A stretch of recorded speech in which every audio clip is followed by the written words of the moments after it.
In Milan, power does not reside in city halls. It lies within the hands of the Valerius family. And there an unwritten rule prevails. Never, under any circumstance, catch the eye of Alaric Valerius. Seraphina was but a fragile rose, carrying the burden of her family's blood debt as she stepped into that shadowed mansion. She thought herself a nameless servant, a mere ghost in the halls, until the blood-stained hands of Alaric gripped her chin, and he whispered, "You are not a servant. You are a debt that I will spend a lifetime collecting." Welcome to Mystery Moonlight. Today we step into a world of dark contracts, obsessive possession, and a love that blooms from the ashes of destruction. Please listen to our Mafia romance masterpiece, Chains of the Devil, a symphony in the shadows. The Valerius estate sat perched atop a hill, isolated from the outside world by towering stone walls and a dense, high-tech security grid. In the dead of night, it loomed like a slumbering beast, its very breath enough to make anyone who dared approach tremble in fear. Seraphina clutched the hem of her stark black uniform. She knelt upon the freezing marble floor, her small hands shaking as she scrubbed a deep crimson wine stain from a priceless Persian rug in the main library. The stain looked like a patch of dried blood, haunting and stubborn. It had been 2 years since she first entered these walls to shoulder her family's staggering debts. In that time, Seraphina had learned to be a ghost, silent, invisible, and strictly forbidden from ever looking up. The scent of frankincense mingled with the faint, sharp metallic tang of gunpowder, the signature aroma of the Valerius world, suddenly filled the air. Seraphina held her breath. She didn't need to look up to know who had entered the room. The steady rhythm of leather boots thudded against the floor, each footfall like a heavy stone dropped into the quiet pond of her heart. A tall, looming shadow stretched across the floor, completely engulfing Seraphina's small frame. "You missed a spot, Seraphina." His voice wasn't loud. It was low and raspy like the friction of heavy metal. Yet, its authority was enough to siphon the oxygen right out of the room. Alaric Valerius stood there, hands thrust into the pockets of his bespoke trousers, his steel-grey eyes cold as they looked down at the top of the girl's head. I will clean it immediately, Mr. Valerius," Seraphina replied, her voice frail as a passing breeze. He didn't leave. Alaric took a step closer, the tip of his polished leather shoe stopping just inches from her hands, which were reddened by the harsh cleaning agents. He leaned down, reaching out to catch her chin in one hand, forcing her out of her safe cocoon to face him. Seraphina trembled. Alaric's face was as beautiful as a statue carved from ice, but his eyes held a violent, swirling abyss. He didn't look at her as one looks at a servant. He looked at her like a collector evaluating a precious toy he hadn't yet decided how to break. "You've been so obedient these past 2 years." His thumb flicked across the soft skin of her chin, a gesture of blatant, stifling possession. "But I loathe nothing more than feigned submission. Seraphina, do you fear me? Or do you hate me?" Seraphina didn't dare answer. She knew Alaric didn't need one. He was the lord of the Valerius Empire, a man who decided life and death with a single flick of his wrist. She was merely a weed, accidentally ensnared in his gilded chains. He released her chin, tossing a silk handkerchief embroidered with his initials onto the floor. He gave a cold, detached command. "Clean it with this. Then come to my room. Do not make me wait." Alaric turned and walked away, his silhouette solitary and ruthless amidst the vastness of the room. Seraphina stared at the handkerchief in her hand. The scent of his masculine cologne clung to the fabric, sending her heart into a frantic gallop. She knew that tonight would no longer be a quiet night. The Valerius abyss had opened its jaws, and she, a poor, fragile rose, was falling in with no way out. The walk to Alaric's private wing felt like a march toward a guillotine. In the Valerius household, the third floor was sacred ground, a place where the staff rarely ventured unless summoned. The air here was colder, the silence heavier, smelling of old leather, expensive scotch, and the suffocating aura of a man who owned everything he touched.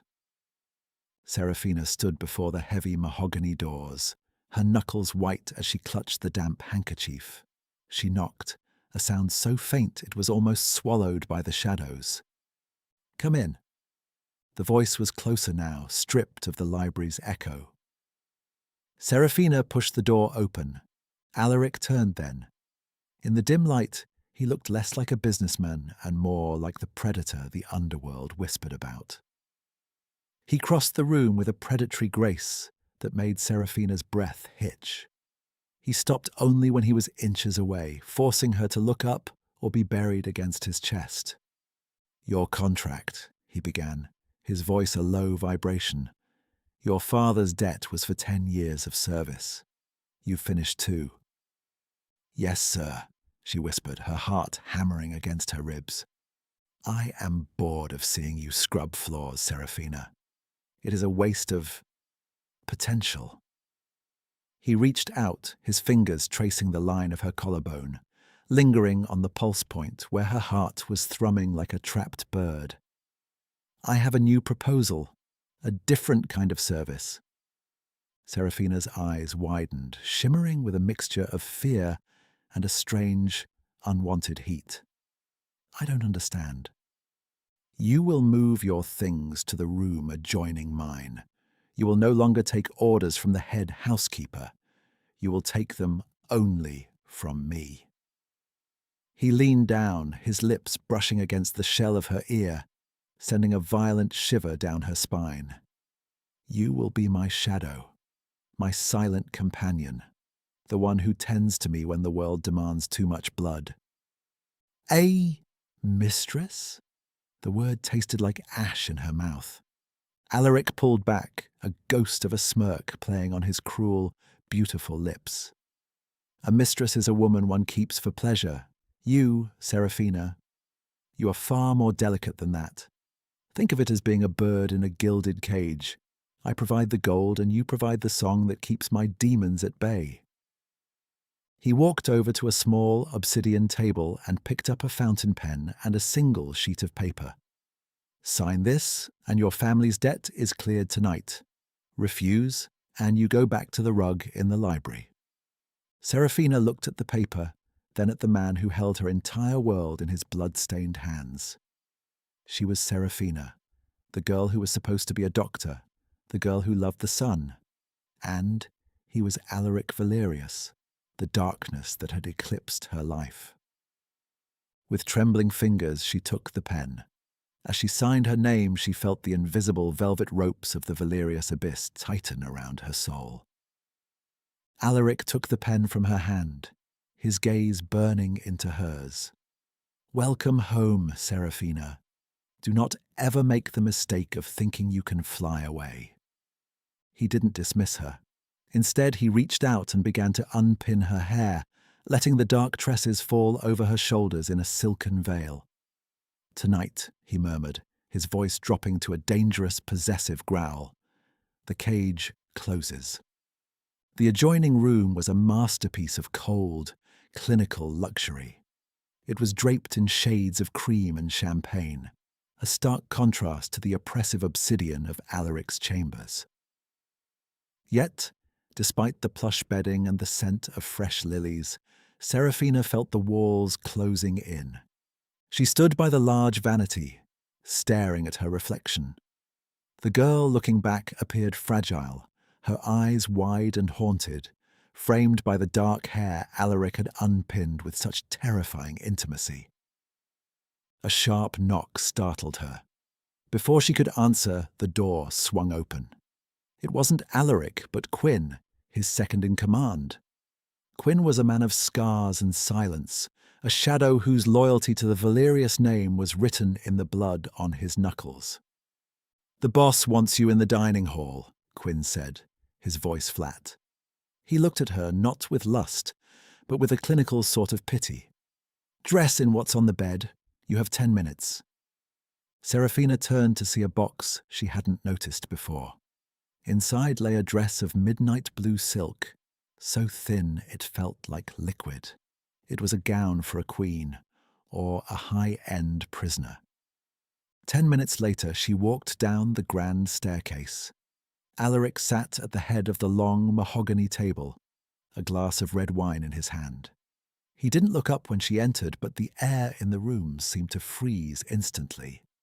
"Sit," he commanded, gesturing to the chair at his right, the seat reserved for an equal or a favourite.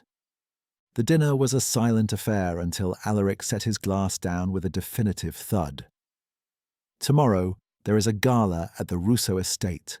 Every family in the north will be there." Seraphina froze, her fork hovering over her plate. "I am a maid, sir. I don't belong at a gala." Alaric leaned in, his grey eyes pinning her to the spot. "You were a maid yesterday. Tonight, you are a Valerius asset.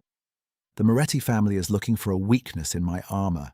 They think I am cold, untouchable. I want them to see exactly what I chose to bring into my light." "You're using me," she whispered, the realization stinging more than it should. "To show them you have a heart, just so they can try to break it?" Alaric's hand shot out, his fingers threading through her hair, forcing her to tilt her head back. His touch was a paradox, rough yet careful not to bruise. "They can try," he murmured, his face inches from hers. "But they will find that anything I claim becomes indestructible. You are no longer Seraphina the debtor. You are the woman who holds the interest of Alaric Valerius. Act like it." "And if I fail you?" His gaze dropped to her lips, a dark hunger flashing there. "Then the cage becomes much smaller, Seraphina, and I don't think you'd enjoy the silence of the dungeons." He let her go, but the ghost of his touch remained, burning against her skin. Seraphina realized then that Alaric wasn't just protecting her family from debt. He was weaving her into a web of violence and power, where one wrong step meant death, not just for her, but for anyone she had ever loved. The morning of the gala arrived not with sunlight, but with the sterile precision of a transformation. Alaric had sent a team of stylists to Seraphina's room, women who handled her with the same detached care one might give to a high-caliber weapon. They painted her face until she looked like an alabaster doll, draped her in the midnight blue silk, and fastened a choker of sapphires around her neck. The gems felt like cold fingers against her throat, a reminder of the price of her family's freedom.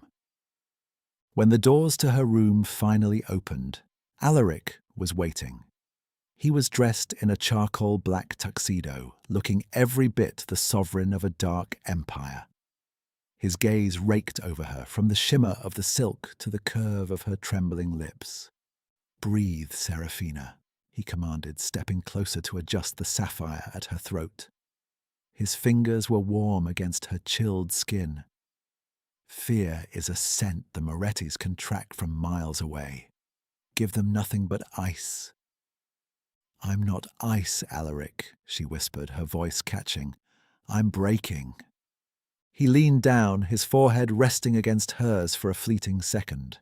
It was the first time he had shown a sliver of something that wasn't dominance. "Then break in private. Tonight, you are my armor." The Russo estate was a monument to decadence and danger. As Alaric led Seraphina into the ballroom, the music didn't stop, but the atmosphere shifted. Whispers spread like wildfire. The feared Alaric Valerius, who had never brought a woman to a summit of the 5 families, was here with a stranger. "Alaric, you finally decided to join the living," a booming voice called out. A man with silver hair and a face carved from granite approached. Antonio Russo, the host. Beside him stood a woman with hair the color of spilled ink and eyes that held a predatory gleam. Bianca Moretti. "And who is this delicate thing?" Bianca asked, her gaze cutting through Seraphina like a blade. "She doesn't look like she belongs in our world, Alaric. She looks like she's about to shatter." Alaric's hand tightened on Seraphina's waist, pulling her flush against his side. The possessiveness in the gesture was unspoken but absolute. "Seraphina is exactly where I want her to be," Alaric replied, his voice a smooth, dangerous silk. "And as for shattering, you'll find she's much stronger than she looks. After all, she survived me." Bianca smirked, stepping closer to Seraphina, the scent of her cloying perfume filling the air. "Surviving is one thing, darling. Staying alive is another. This world has a way of swallowing little birds who forget they don't have talons." Seraphina felt the sting of the insult, but Alaric's command echoed in her mind. "Give them nothing but ice." "I may not have talons, Miss Moretti," Seraphina said, her voice surprisingly steady, though her heart was thundering. "But I have a cage, and I've learned that the bars protect the bird just as much as they keep it inside." Antonio laughed, a deep, appreciative sound. Alaric's eyes flared with something. Pride? Or perhaps just the satisfaction of a master watching his pet learn a trick. "Well said," Alaric murmured, leading her away toward the balcony.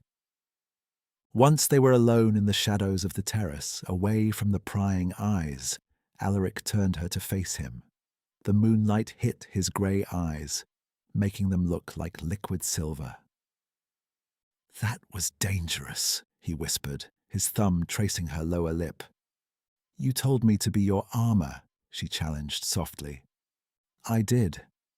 He leaned in, his breath warm against her mouth. "But remember, Seraphina, armor is meant to take the hits.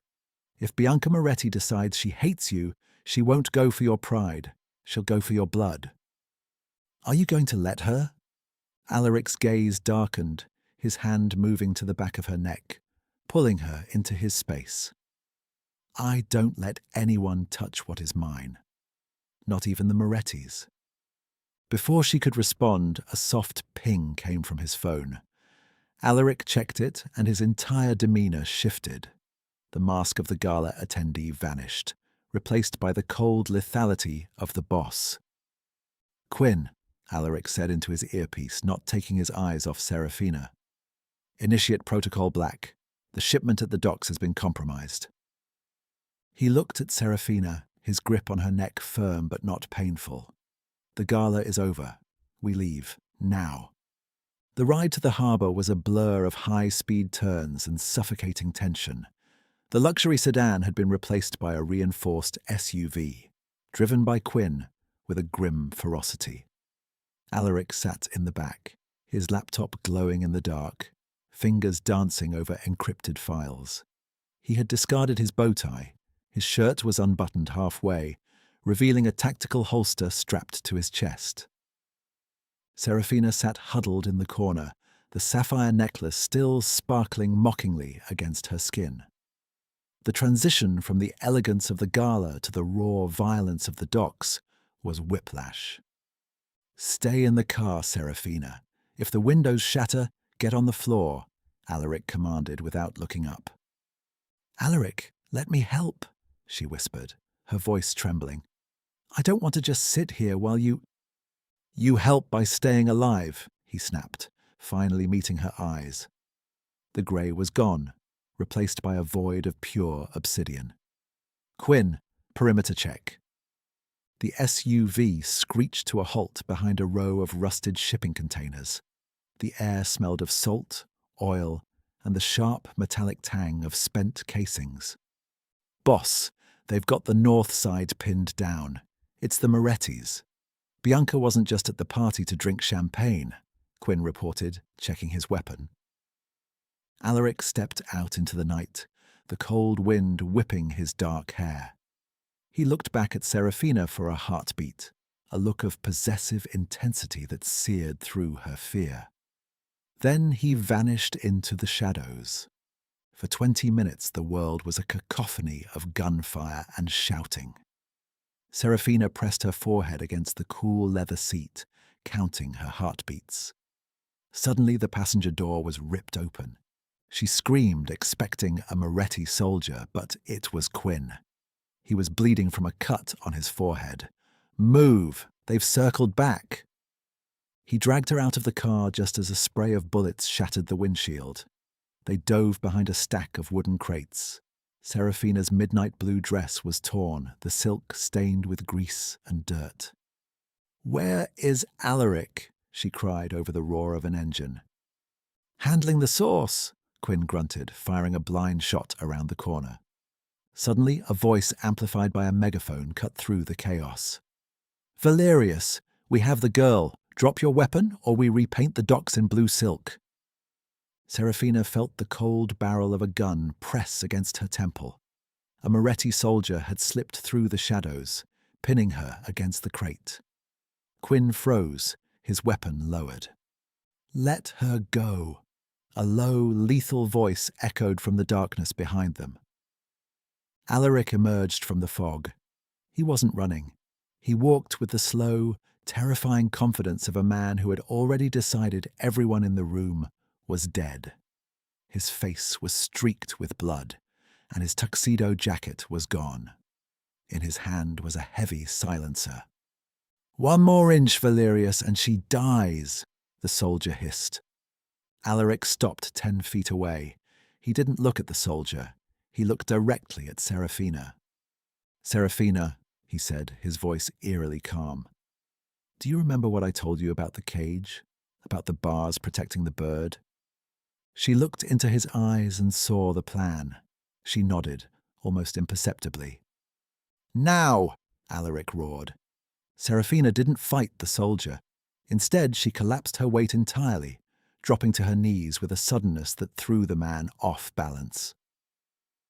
In that split second of exposure, a single thwip echoed through the air. The soldier fell backward, a clean hole between his eyes. Alaric was at her side in an instant, shielding her body with his own, as Quinn moved to clear the remaining stragglers. Alaric pulled her up, his hands shaking slightly, not from fear, but from a rage so cold it felt like ice. "Are you hurt?" he demanded, his eyes searching hers. I'm fine," she gasped, clutching his blood-stained shirt. He looked down at the torn blue silk, at the bruises blooming on her delicate wrists. He turned toward the crates where a wounded Moretti soldier was being held by Quinn. Alaric walked over, his movements calculated. He didn't use his gun. He leaned down, whispering something to the man that made the soldier's face turn ashen. "Tell Bianca," Alaric said, loud enough for Seraphina to hear, "that she made a mistake. She thought Seraphina was my heart. She didn't realize she's my reason to have no heart at all." He turned back to Seraphina, picking her up effortlessly and carrying her toward a backup vehicle. As the docks burned behind them, Seraphina realized the truth. The gilded cage wasn't just to keep her in. It was a warning to the world of what Alaric Valerius would become if anyone tried to take her out. The return to the Valerius estate was silent, save for the rhythmic humming of the engine and the distant sirens fading into the night. Inside the SUV, the air was thick with the scent of copper and adrenaline. Alaric hadn't released his grip on Seraphina's hand since they left the docks.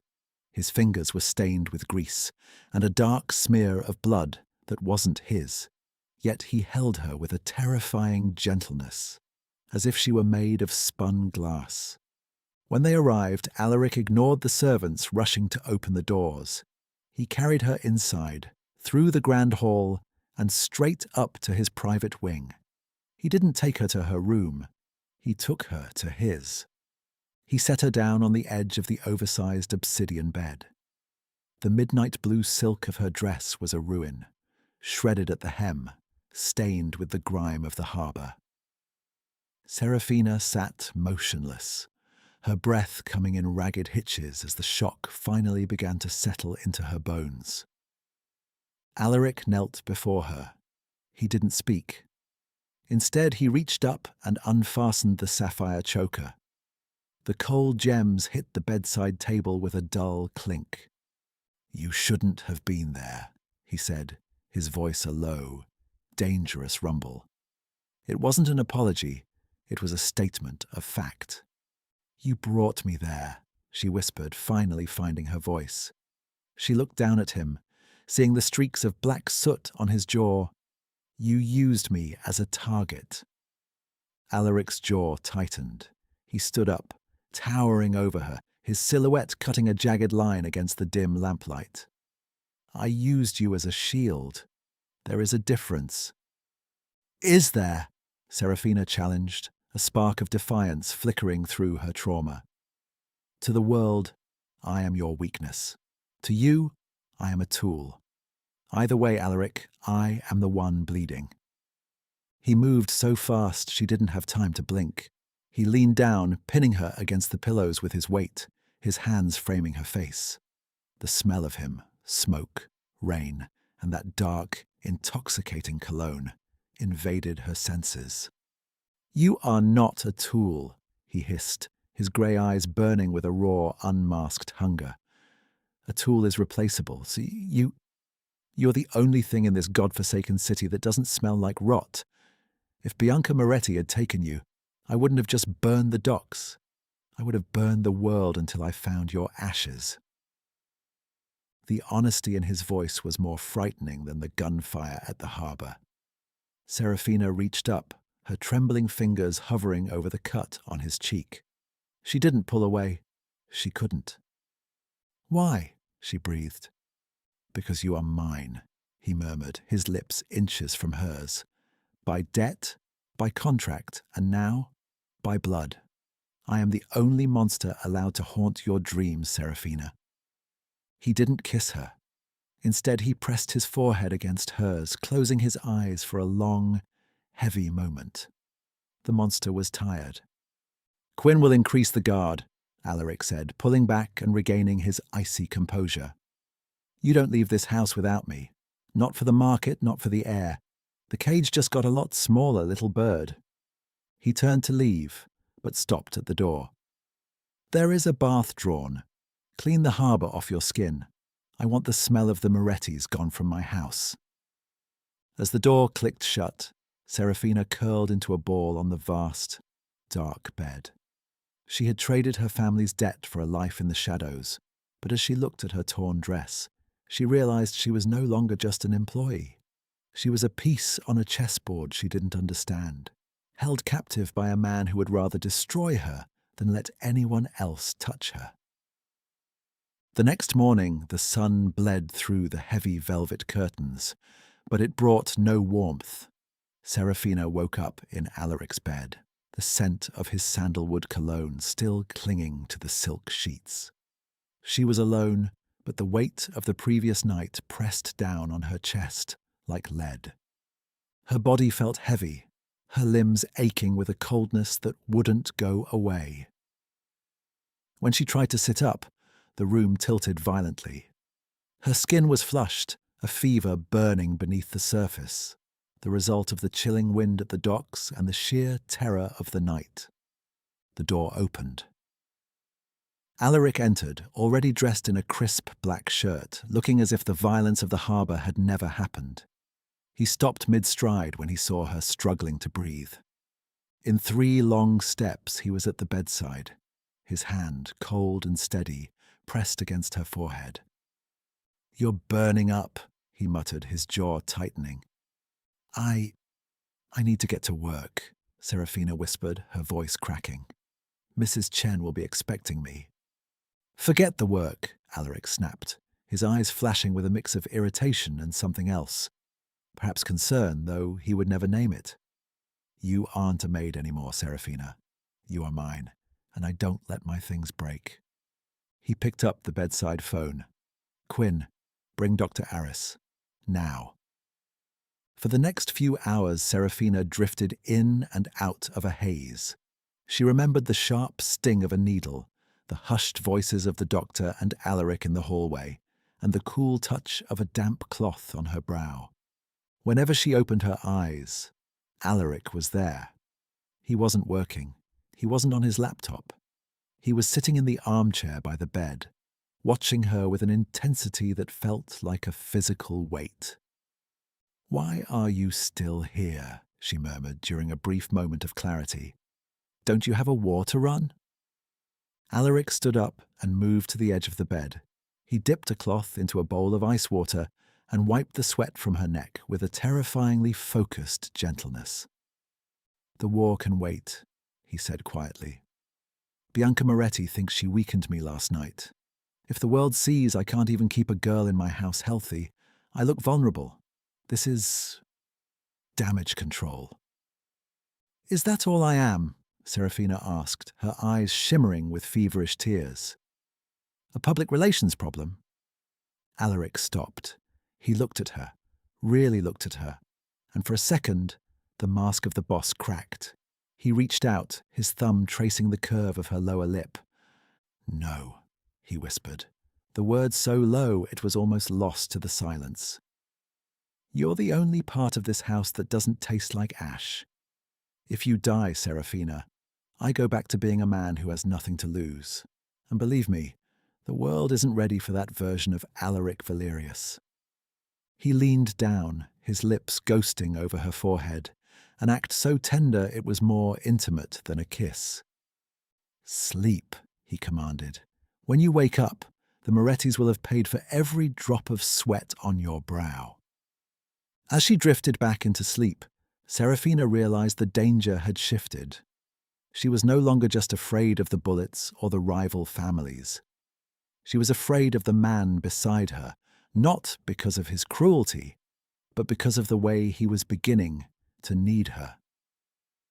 A mafia boss with a heart was a dead man, but a mafia boss with an obsession was a god. And Alaric Valerius was starting to look like a god who would burn heaven to keep his angel. By the third day, the fever had broken, leaving Seraphina weak but clear-headed.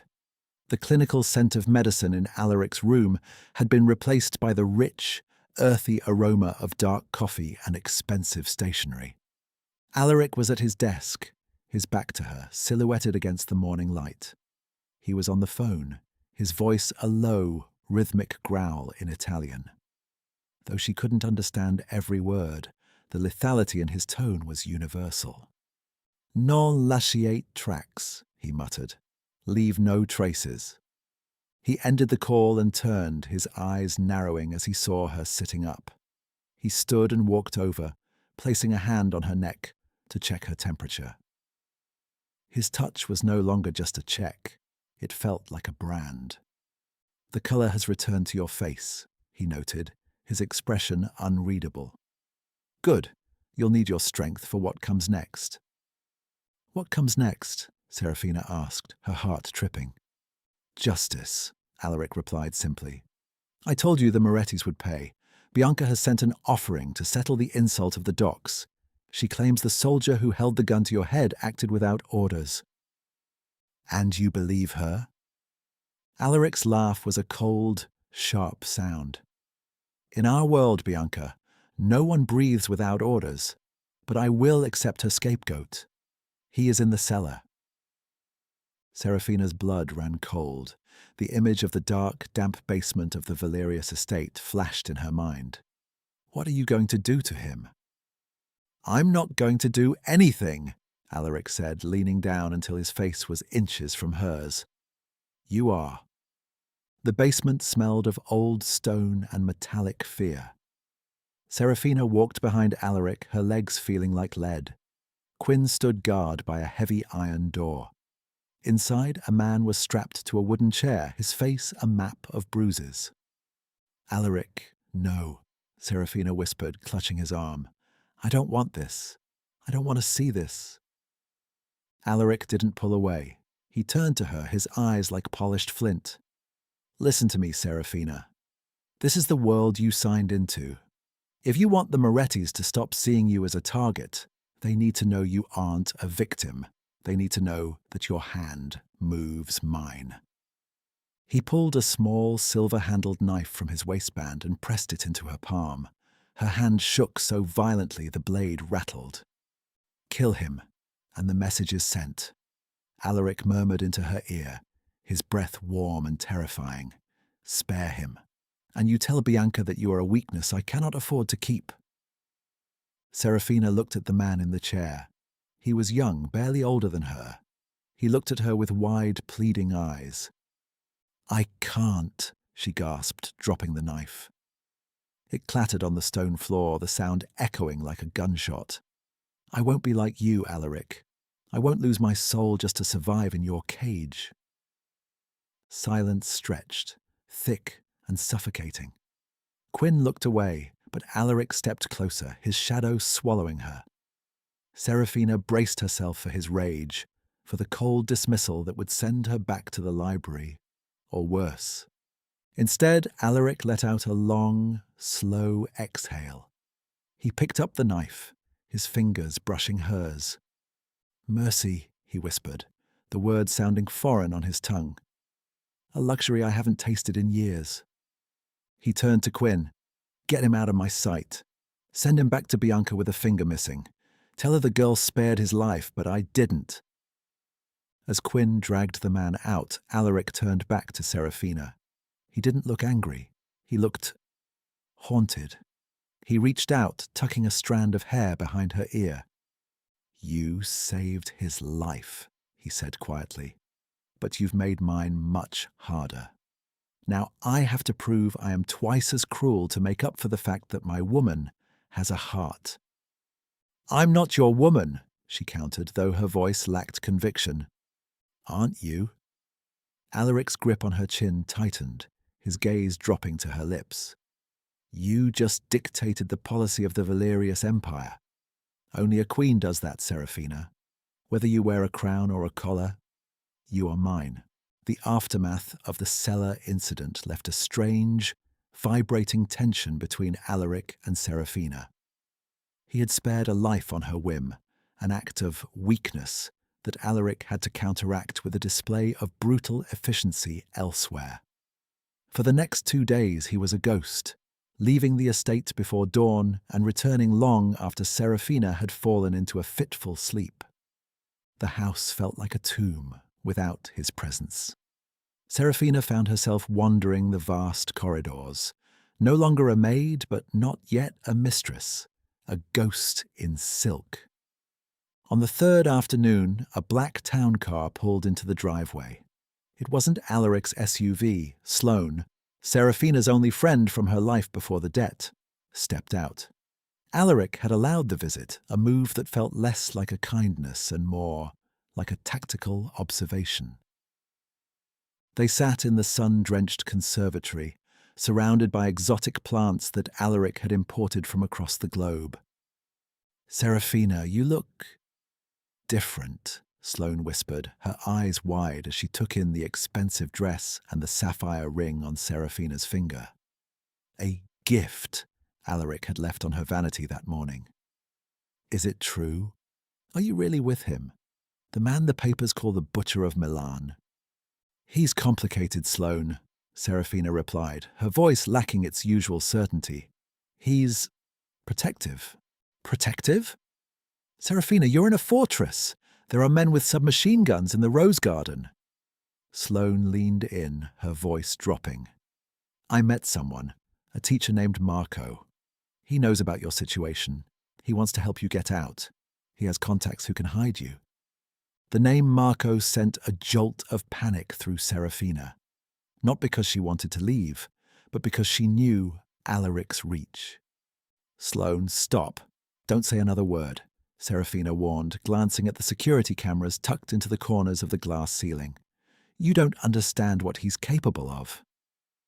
"I understand that you're a prisoner," Sloane insisted. "Just come with me on Friday night. There's a wine bar in the center. Marco will be there. We can talk safely." Seraphina opened her mouth to refuse, but a movement at the entrance of the conservatory caught her eye. Alaric was standing there. He was leaning against the doorframe, his suit jacket slung over one shoulder, watching them with the terrifying stillness of a shark in shallow water. "A wine bar!" Alaric's voice, smooth and cold, sliced through the air. Sloane jumped, her face turning pale. Seraphina's heart hammered against her ribs. How long had he been standing there? Alaric walked toward them, his gaze never leaving Seraphina's. He stopped behind her chair, his hands resting on her shoulders.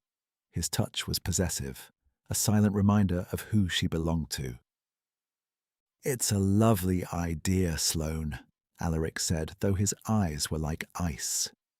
"Seraphina has been far too isolated lately. A night out would be refreshing." "Alaric, no," Seraphina whispered, sensing the trap. "Why not, darling?" He leaned down, his lips brushing her temple. "You deserve to remember what normal feels like. Friday night, I'll have Quinn drop you off." Sloane left shortly after, trembling as she said her goodbyes.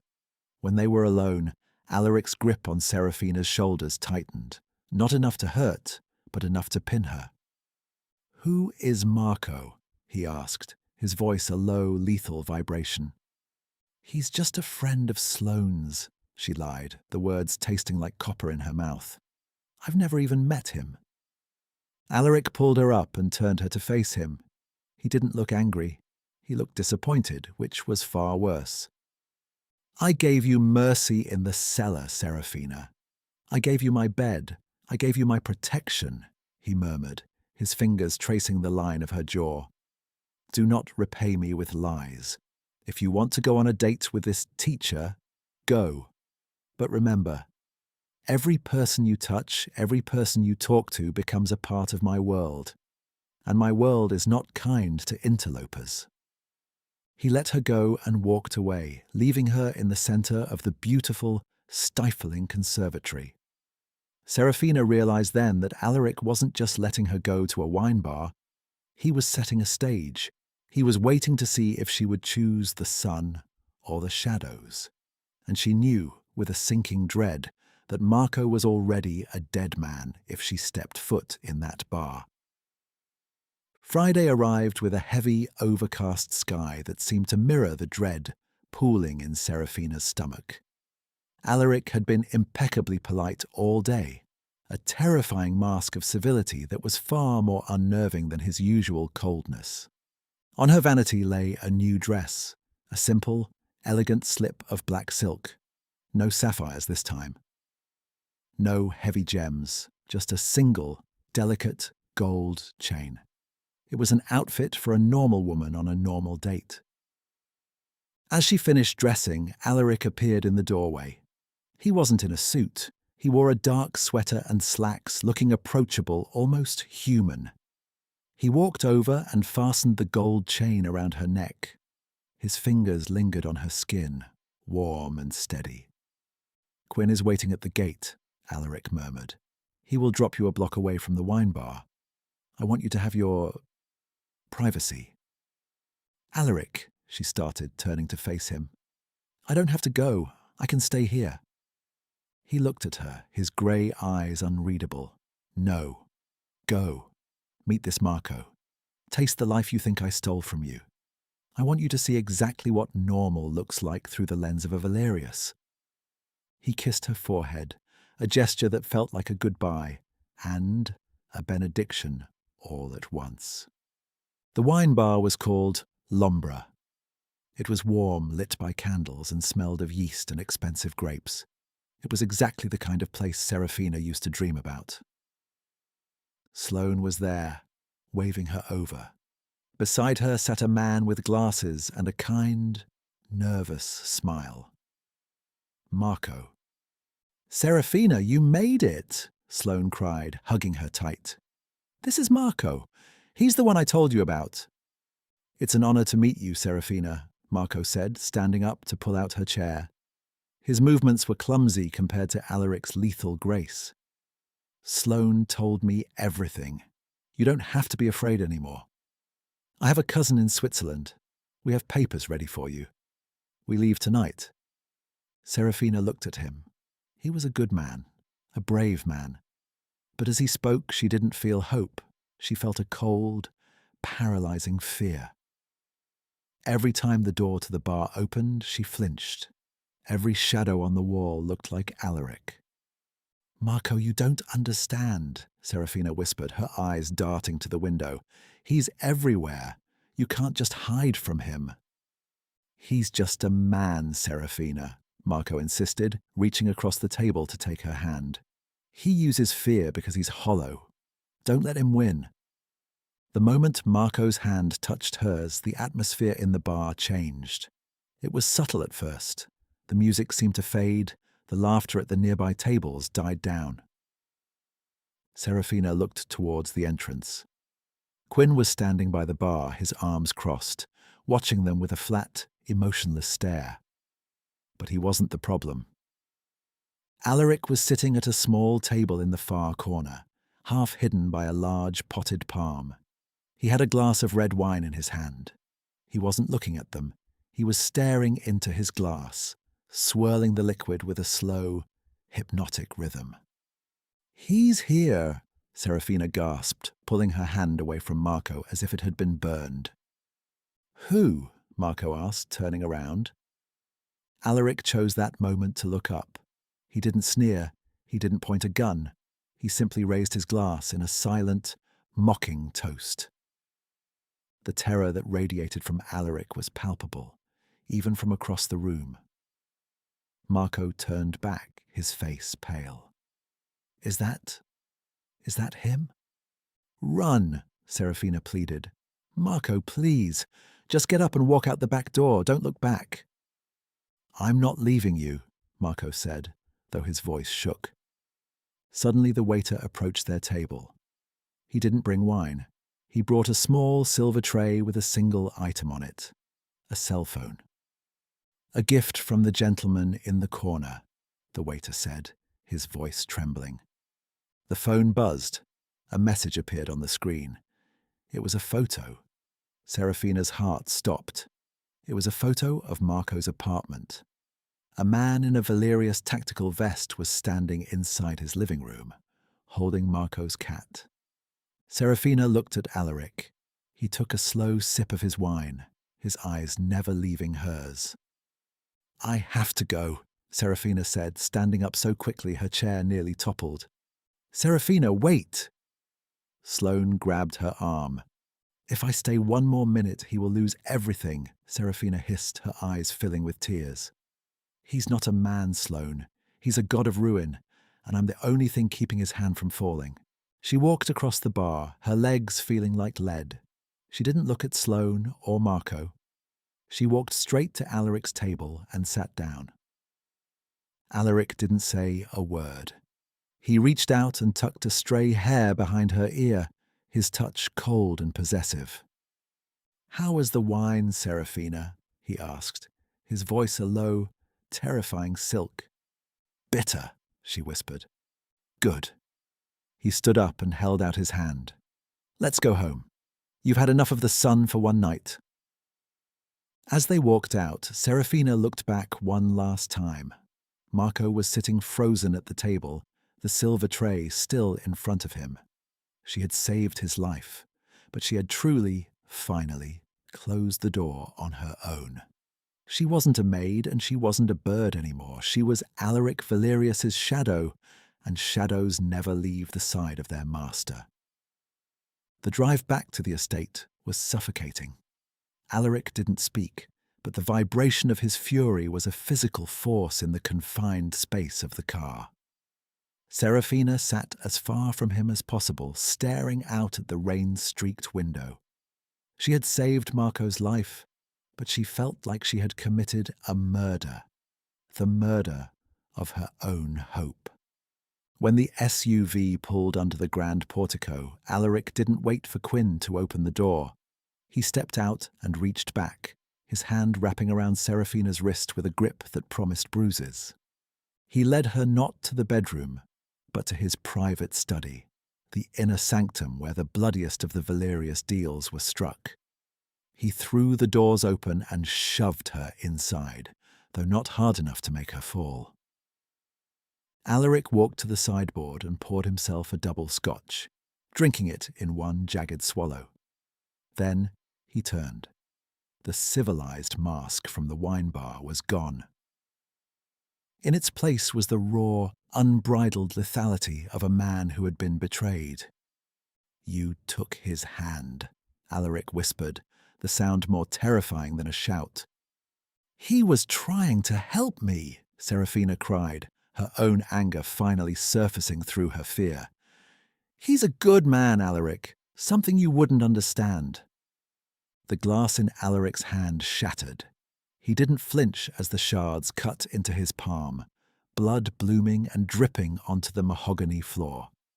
He crossed the room in a blur, pinning her against the floor-to-ceiling bookshelves. "A good man?" he hissed, his face inches from hers. "A good man would have been dead before he touched the appetizers if I hadn't stayed my hand for you. I gave you a choice, Seraphina. I let you go into that bar to see if you would protect what is yours. Instead, you let an interloper touch what belongs to me." "I don't belong to you. I am a person, not a piece of territory."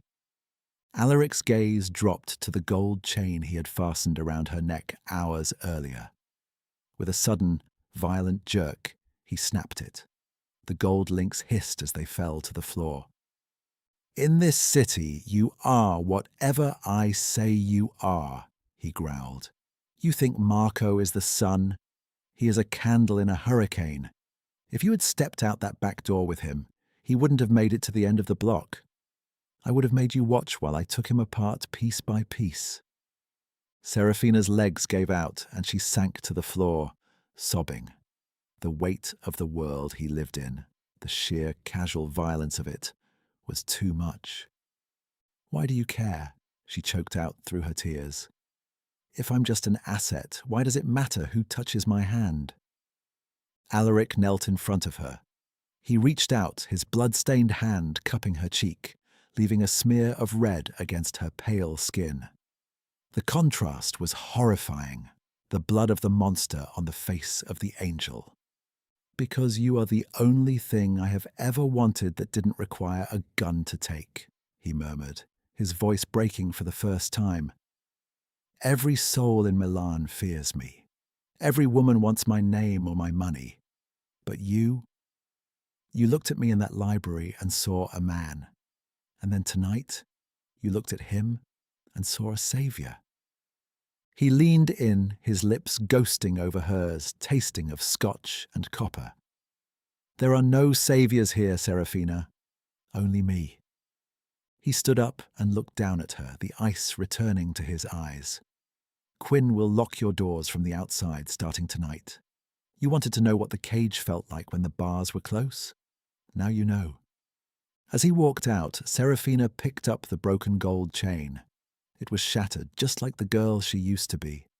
She realized then that Alaric wasn't just jealous. He was terrified. He was a king who realized that his most precious treasure didn't love him. It only feared him. And a king who is feared by the one thing he loves is the most dangerous creature on earth. The isolation was absolute. For 3 days, the only person Seraphina saw was Mrs. Chen, who brought trays of food that went mostly untouched. The clicks of the heavy brass locks turning every morning and evening were the only punctuation in her long hours of silence.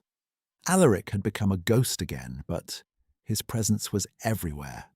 In the new, more restrictive security cameras installed in the corners of her room, and in the black roses that appeared on her vanity every morning, their petals like velvet dipped in ink.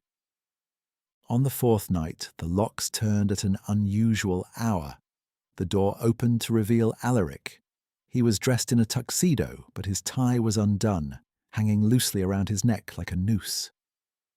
He looked exhausted, the shadows under his eyes deeper than before. "Get up," he said, his voice flat. "We have guests." Seraphina didn't move from the window seat. "I'm a prisoner, Alaric. Prisoners don't entertain guests." Alaric crossed the room in 3 strides. He didn't grab her this time. He simply leaned down, his face inches from hers. The scent of expensive gin and cold rain clung to him. Tonight, you are the jewel of the Valerius crown. The Morettis are coming here to sign the peace treaty for the docks. If you aren't at my side, they will think I've hidden you away because I'm afraid they'll strike again. Are you? She whispered. Afraid? I am afraid of nothing, he hissed, though the slight tremor in his jaw betrayed him. But I will not let them see you broken. Put on the dress Quinn left for you. I want you to look so beautiful it hurts them to breathe. The guest was not just any Moretti. It was Lorenzo Moretti, the patriarch of the family, and his daughter, Bianca. The dining hall was a battlefield masquerading as a banquet. Armed men stood in every shadow. Seraphina sat at Alaric's right hand, wearing a gown of blood-red lace that felt like a second skin. Across from her, Bianca Moretti watched her with eyes like a viper's. I must apologize for the unpleasantness at the docks, Alaric, Lorenzo said, his voice a polished rasp. My soldiers were overzealous. I trust your asset has recovered. He looked at Seraphina, his gaze lingering on the faint bruise Alaric's grip had left on her wrist. Alaric didn't miss the look. He reached over and took Seraphina's hand, his thumb stroking the bruise with a terrifyingly calm possessiveness. Seraphina is not an asset, Lorenzo. She is the future of this house. And as for your soldiers, I believe the one who touched her is currently being fed to the crabs in the Mediterranean. We are even. Bianca smirked, leaning forward. The future? How romantic. I heard a rumor, Seraphina. I heard you spent Friday night at a wine bar with a schoolteacher? A man named Marco. The table went dead silent. Seraphina felt Alaric's hand stiffen around hers. The air in the room seemed to drop 20 degrees. A schoolteacher, Alaric repeated, his voice a low, lethal silk. He turned to Seraphina, his eyes pinning her. Is that true, darling? Did you find the company of a teacher more stimulating than mine? Seraphina looked at Bianca's triumphant face, then at Alaric's cold mask. She realized Bianca wanted blood. She wanted Alaric to kill Marco, or perhaps kill Seraphina herself, to prove he wasn't weak. He was a ghost from a life I no longer lead, Bianca, Seraphina said, her voice steady despite the trembling in her soul. She turned to Alaric, meeting his gaze. He reminded me why I belong here, Alaric. In the sun, people are small. They are afraid. Here, in the shadows, I am protected by a god. The lie tasted like iron, but it worked. The tension in Alaric's shoulders vanished. He laughed, a dark, triumphant sound that echoed off the marble walls. You hear that, Lorenzo? Alaric said, his eyes flashing. My bird prefers her cage, because she knows that outside there are only vultures like you. Lorenzo's face hardened. The treaty was signed in a cold, hurried fury. As soon as the Morettis were escorted out, Alaric turned to Seraphina. He grabbed her by the waist and pulled her flush against him, his face buried in the crook of her neck. You lied for me, he murmured, his breath hot against her skin. I saved a life, she whispered. Again. I don't care about his life, Alaric growled, his grip tightening. But tonight, for the first time, you chose me. Even if it was a lie, you chose the darkness. He picked her up and carried her towards the bed. For the first time, he didn't lock her in her room. He locked her in his world. The morning after the treaty was signed, a strange, heavy stillness settled over the Valerius estate. The air smelled of impending winter, sharp and metallic. Alaric had not let Seraphina return to her adjoining room. She woke in the center of his vast, obsidian bed, surrounded by the scent of his skin and the lingering echoes of his dark triumph. He was standing by the window, his back to her, shirtless. In the grey morning light, the scars on his back, reminders of a decade of betrayal and survival, looked like silver threads woven into his skin. I have to leave for 3 days, he said, his voice a low vibration that didn't match the stillness of the room. The Morettis signed the paper, but their hearts are still full of venom. I need to secure the northern borders. Seraphina sat up, the silk sheets pooling around her waist. And me? Do I go back to the locked door? Alaric turned. He walked to the bed and knelt on one knee, taking her hand. His thumb traced the sapphire ring on her finger. No more locks, Seraphina. You've earned your place in the shadows. But you stay within the walls. Quinn has orders to shoot anyone who approaches the gate without my seal. He leaned in, kissing her with a hunger that felt more like a desperate prayer than a command. Wait for me. When I return, the cage will be open. We will go to the villa in Como. Just us. The 2 days Alaric was gone were the longest of Seraphina's life. Without his overwhelming presence, the mansion felt less like a fortress and more like a mausoleum. On the 3rd night, a blizzard struck Milan. The wind howled through the eaves like a dying animal. Seraphina was in the library, trying to lose herself in a book, when the heavy oak doors burst open. It wasn't Alaric, it was Quinn. His tactical vest was shredded, and he was clutching his side, blood seeping through his fingers, staining the white marble floor. They breached the south gate, he gasped, his face ashen. The treaty was a distraction.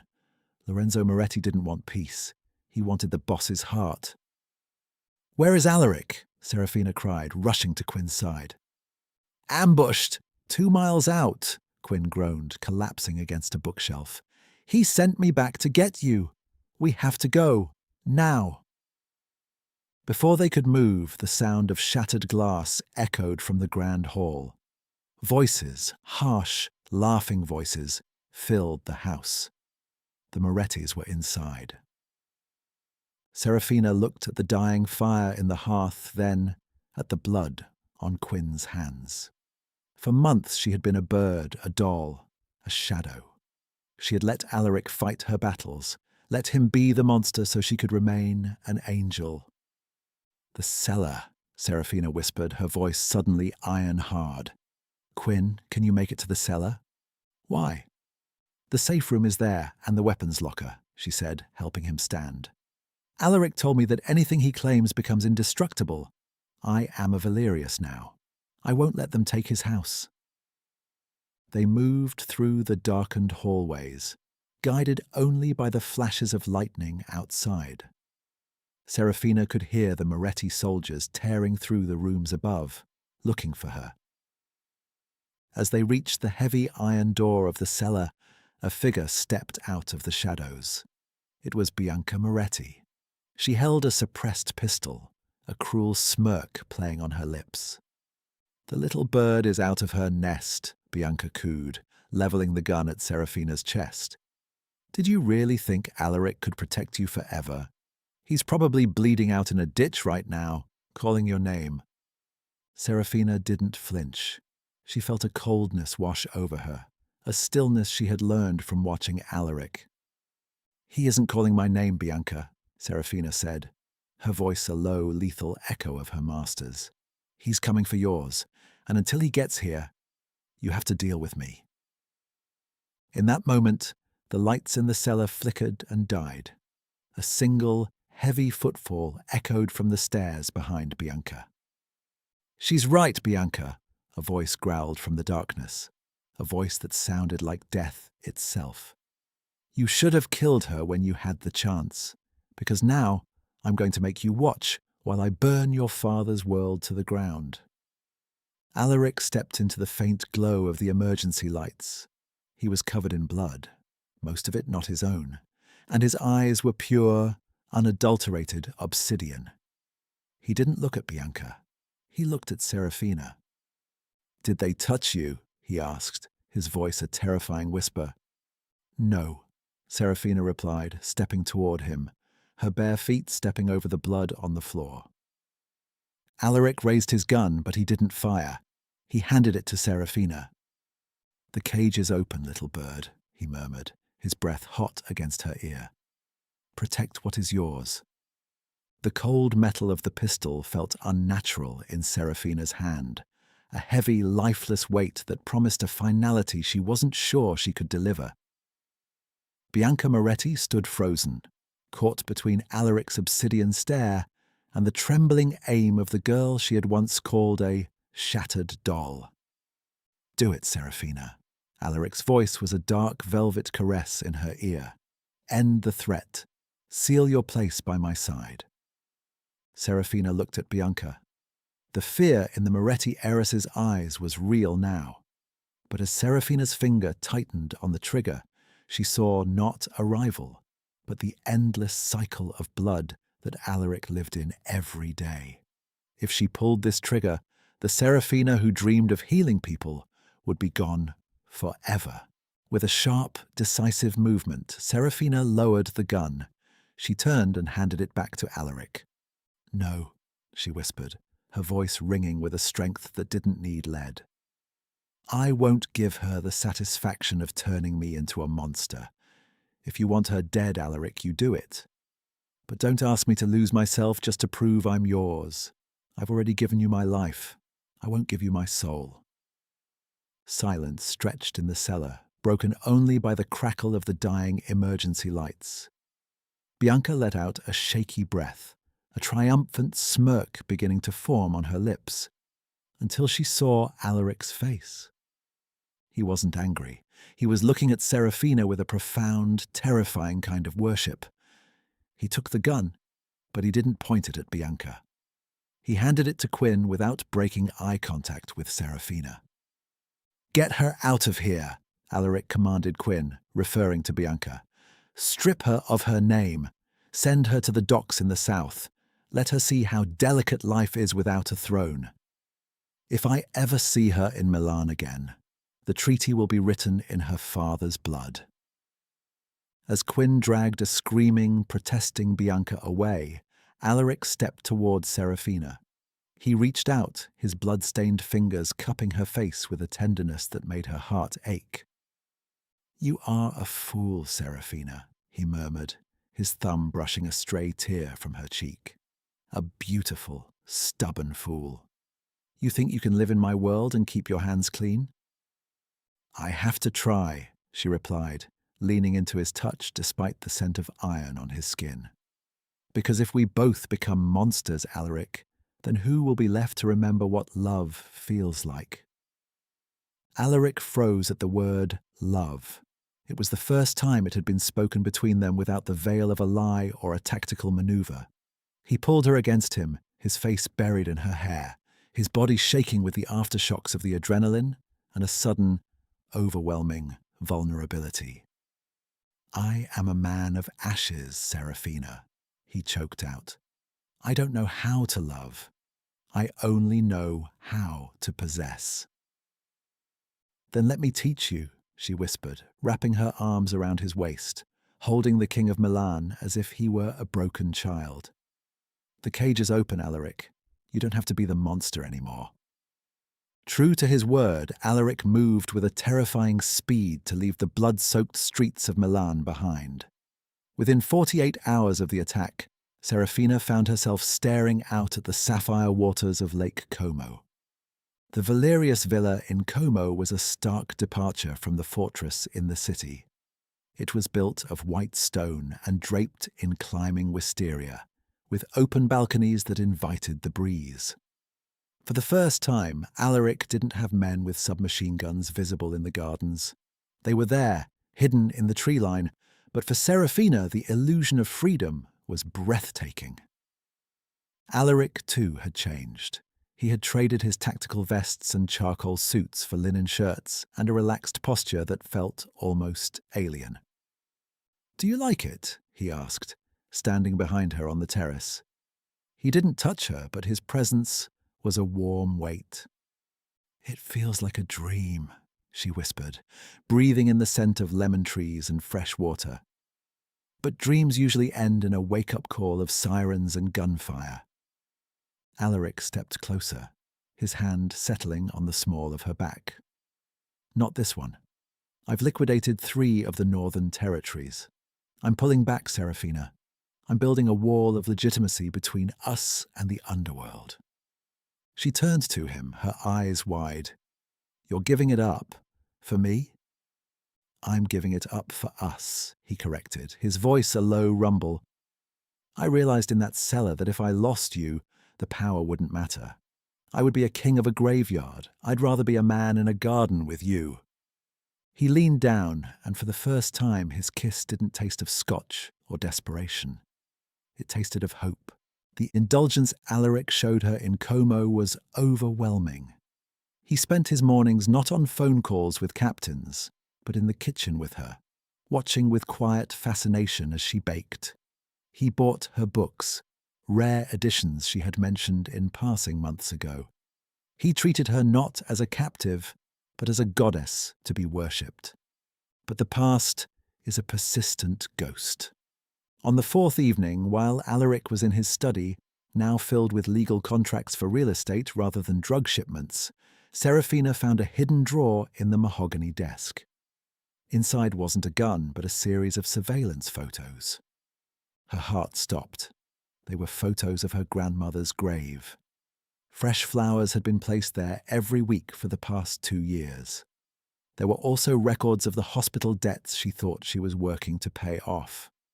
They had been cleared in full the day she was hired.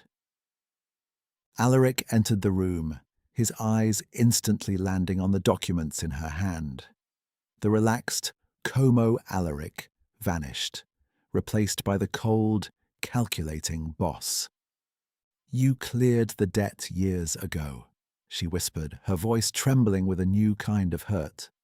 "The contract, the 10 years of service, it was a lie from the start."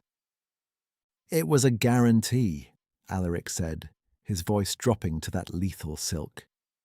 "I knew if you knew the debt was gone, you would leave, and I couldn't let you leave before you saw who I really was."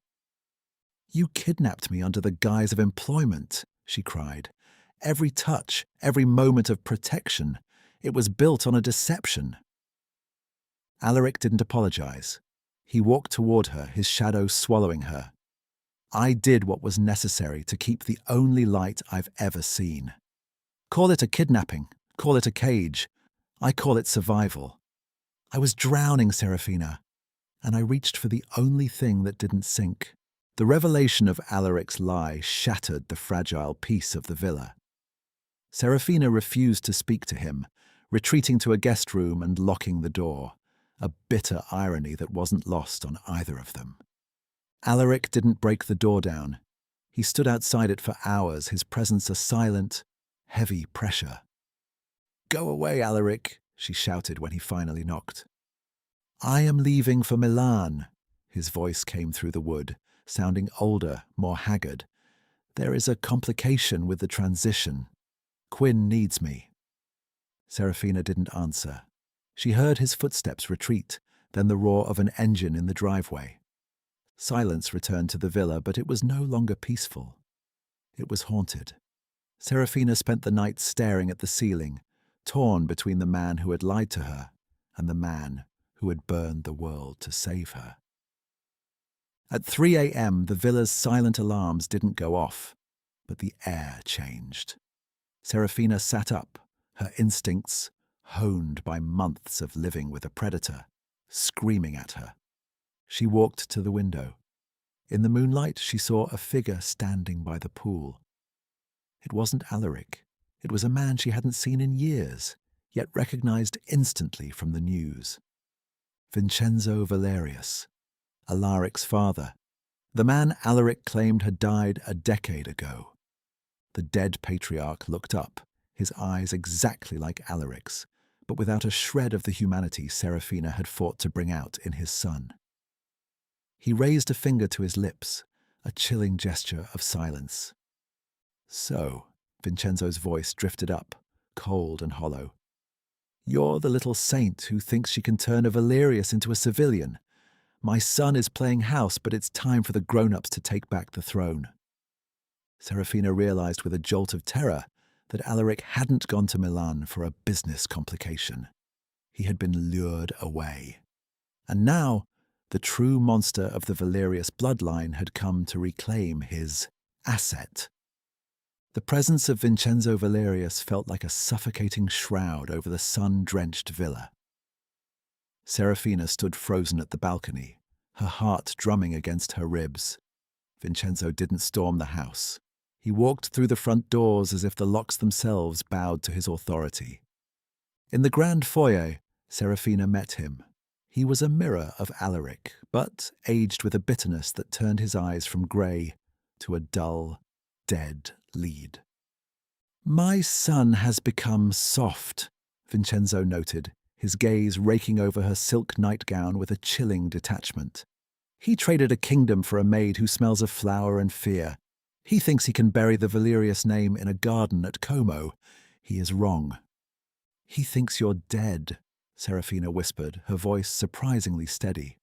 "He spent 10 years trying to outrun your ghost."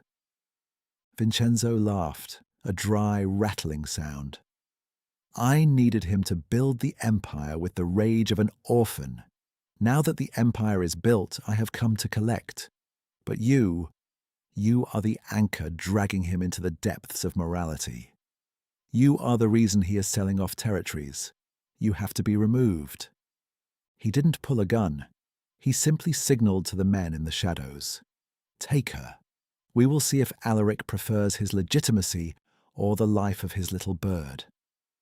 In Milan, Alaric realized the deception too late. The complication at the docks was a ghost, a series of empty warehouses and phantom shipments. As he stood in the rain-slicked streets, a phone rang in Quinn's hand. Quinn's face turned white as he handed the device to Alaric. "Hello, son." The voice on the other end was a nightmare Alaric thought he had buried a decade ago. Alaric's grip on the phone tightened until the screen cracked.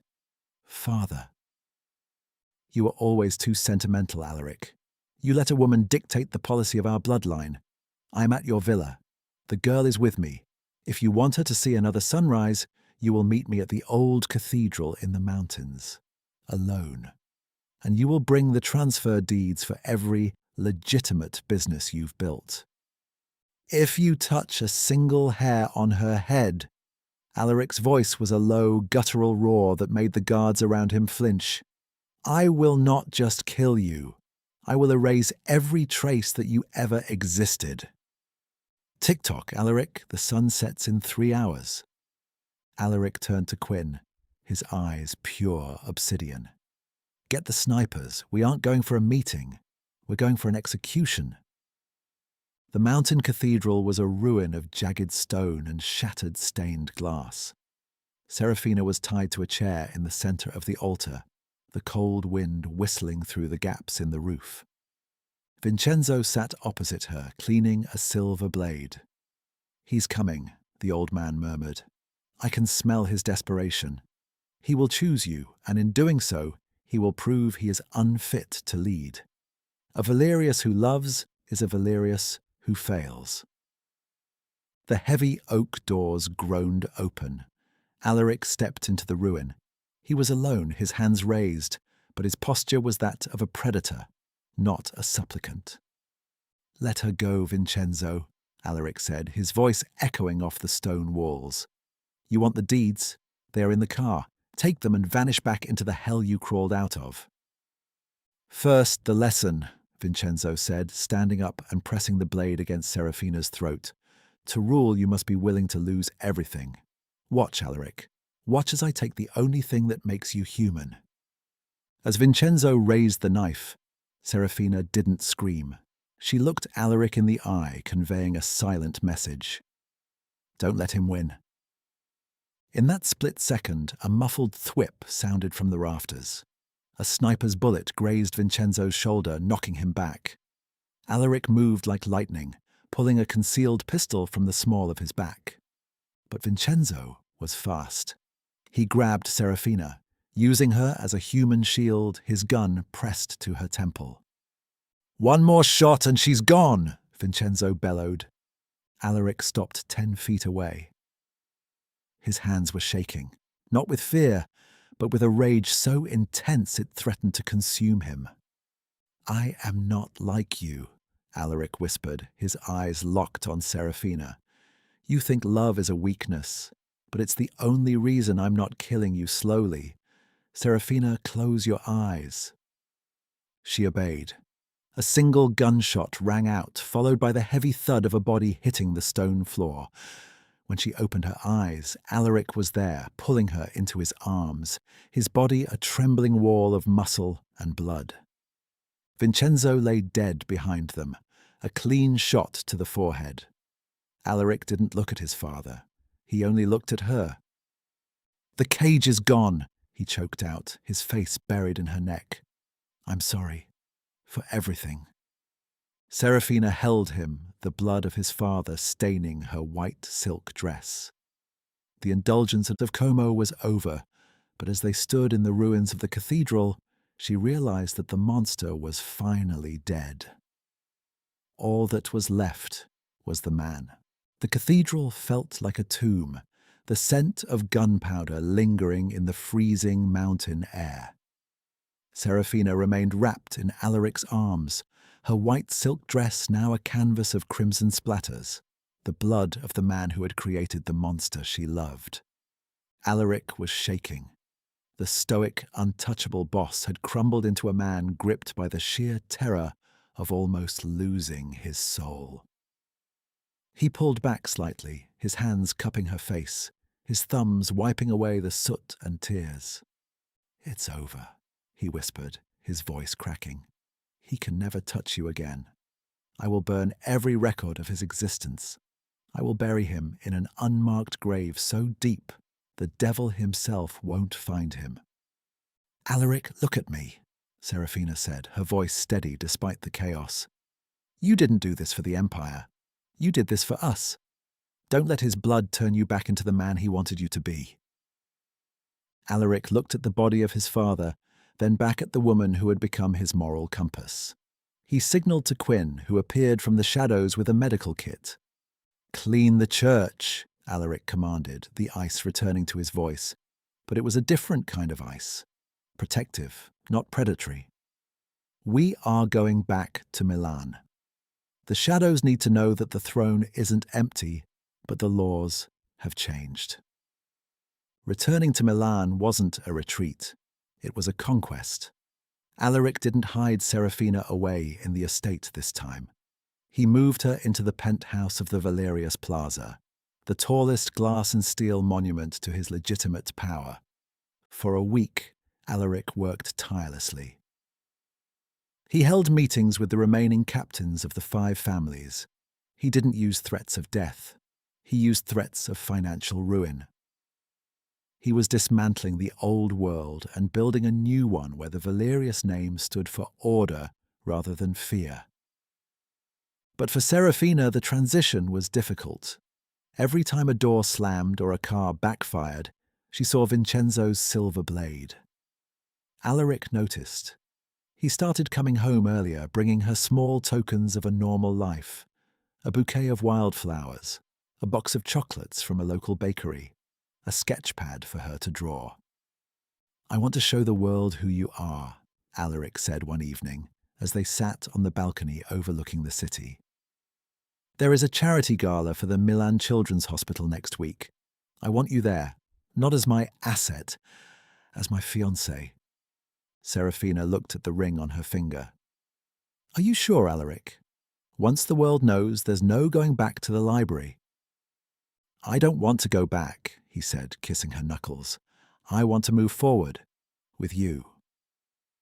The news of Vincenzo's disappearance and Alaric's sudden pivot to high society philanthropy sent shockwaves through the underworld. But while Alaric was focused on the boardrooms, a serpent was shedding its skin in the gutters. Bianca Moretti had survived her exile to the southern docks. She had used her beauty and her father's remaining secret accounts to claw her way back. She didn't want the throne anymore. She wanted Alaric to feel the sting of the delicate life he had praised. She watched from a distance as Alaric and Seraphina prepared for the gala. She saw the way Alaric looked at her, with a devotion that made him vulnerable. "He thinks he's a civilian now," Bianca hissed to her remaining loyalists in a dimly lit basement. "He thinks a tuxedo can hide the blood on his hands. We're going to remind him that a Valerius only finds peace in a coffin. And we'll start by shattering his precious angel." Bianca began to leak stories to the press. Vague rumors of Seraphina's dark past as a maid, insinuating she was a social climber who had bewitched a troubled billionaire. The goal was simple: to isolate Seraphina from the high society Alaric was trying to enter. The night of the hospital gala arrived. Seraphina was dressed in a gown of shimmering silver, looking like a star fallen to earth. Alaric was at her side, his hand never leaving the small of her back. As they entered the ballroom, the whispers started. The high society matrons peered through their lorgnettes, their smiles sharp as razors. "Mr. Valerius," a prominent duchess remarked, her voice dripping with artificial honey. "And this must be the young lady we've heard so much about. From the library staff, wasn't it?" Seraphina felt the sting, her grip tightening on Alaric's arm. She expected Alaric to snap, to threaten the woman's husband's business. Instead, he smiled, a charming, effortless smile that she had never seen before. "Indeed, Duchess," Alaric replied smoothly. "Seraphina has a profound appreciation for history and literature. It's a quality I find much more refreshing than the empty gossip that usually fills these rooms. Shall we donate to the pediatric wing, or are we here to discuss my fiancé's impeccable taste in books?" The Duchess flustered and moved away. Seraphina looked at Alaric in wonder. "You're getting good at this."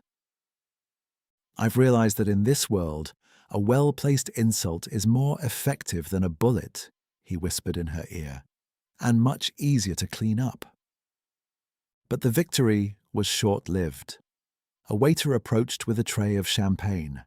As Seraphina reached for a glass, she noticed a small card tucked under the stem. "The bird may have a silver cage, but she still has a broken wing. See you in the shadows. B." Seraphina's hand shook as she read the note. She looked around the crowded room, feeling the eyes of Bianca's ghosts everywhere. She realized that Alaric's legitimacy was a thin veneer. The world would never let them be truly free as long as their enemies breathed. She led Alaric away from the crowd into a quiet alcove draped in velvet.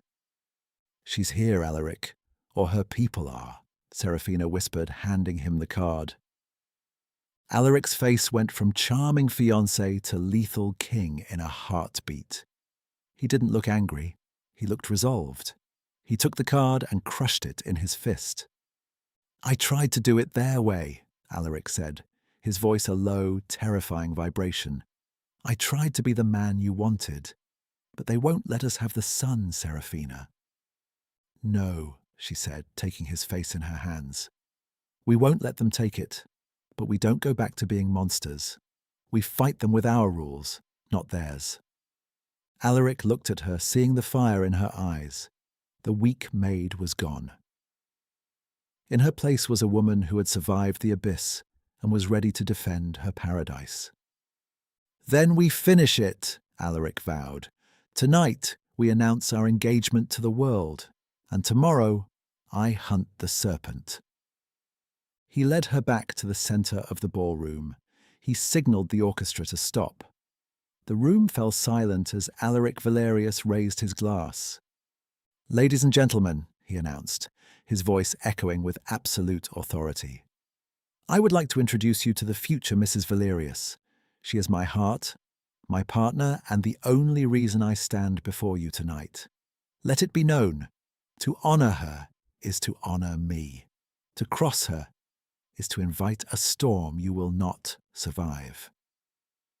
As the room erupted in a mix of applause and stunned silence, Alaric kissed her, a deep, public vow of possession and protection.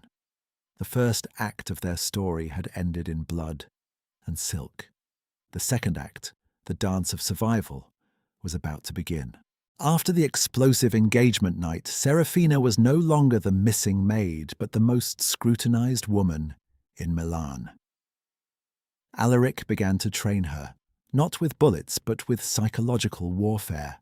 "You don't have to love them, Seraphina," Alaric said as he handed her a dossier of powerful shareholders and matriarchs. "You just need to make them understand that your smile is a favor and your silence is a sentence." Seraphina began to change. She shed her timid exterior, donning sharp, custom-tailored silk suits. She realized that in this world, kindness was a debt, and fragility was the perfect trap. She began appearing at high society tea parties, using her knowledge of literature and art to overwhelm those who knew only of jewelry and handbags. Bianca Moretti did not stand idly by. She orchestrated a financial scandal involving the charity fund Seraphina managed. Tabloids began reporting that Valerius's fiancée was embezzling public funds to pay off her family's debts. Alaric intended to use force to silence the media, but Seraphina stopped him. "Let me handle this, Alaric. If you intervene, they'll say I'm hiding in your shadow. I want them to see that a Valerius doesn't marry a doll." Seraphina held a press conference at the Valerius Plaza lobby.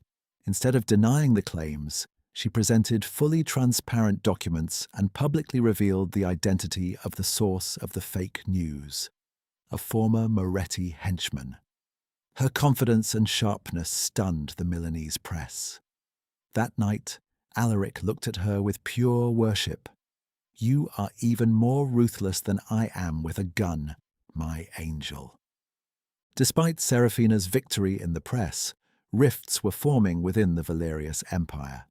Some of the elders, those who had followed Vincenzo for decades, were dissatisfied with Alaric abandoning dark business for legitimacy. They viewed Seraphina as the curse weakening the young boss's resolve. Quinn reported secret meetings between the elders and a hidden force. Alaric became irritable and suffered from insomnia. He feared he couldn't protect Seraphina from blades coming from within his own house. "You're hiding something from me," Seraphina said, finding Alaric standing silently on the balcony with a gun in hand at 2 a.m. "Just some rats who think they can bite a lion." Alaric forced a smile, but his hand gripped her waist, as if afraid she would vanish. To root out the traitor, Alaric decided to host a secret black diamond auction where only the core members of the underworld were invited. He wanted to use Seraphina as bait, having her wear the most expensive jewelry set, symbolizing the absolute power of the Valerius house. During the auction, a stranger approached Seraphina while Alaric was busy with guests. He handed her a small box. Inside was a porcelain finger with a note, a gift from the past. Seraphina felt the blood in her veins freeze. She realized the person behind this wasn't just Bianca, but someone intimately connected to her own past. The young soldier Alaric had spared at her request. He had returned to collect a blood debt.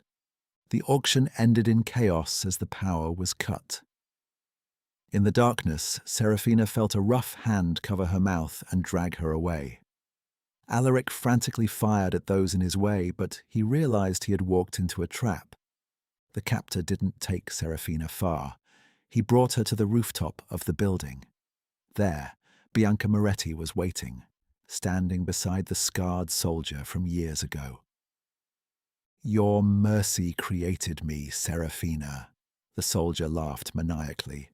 "Today, I return it to you by making Alaric choose the throne of Milan, or the life of the woman who saved me." Alaric stormed onto the rooftop, his breath ragged, his eyes completely turned to the black of a demon. He lowered his gun, kneeling on the cold ground before Bianca. "Let her go," Alaric whispered, his voice containing a final, chilling lethality. "And I will give you a gentle death." The psychological battle officially reached its zenith. Seraphina looked at Alaric and realized that to save her, he was ready to return to being the bloody monster she had always tried to stop. On that rain-slicked rooftop, Alaric looked broken, his knee pressed against the concrete, a king surrendering his crown for his heart. But Seraphina refused to be the reason for his downfall. As the scarred soldier tightened his grip, pressing a blade against her throat, Seraphina felt a cold clarity wash over her. "Alaric, look at me," she called out, her voice cutting through the wind.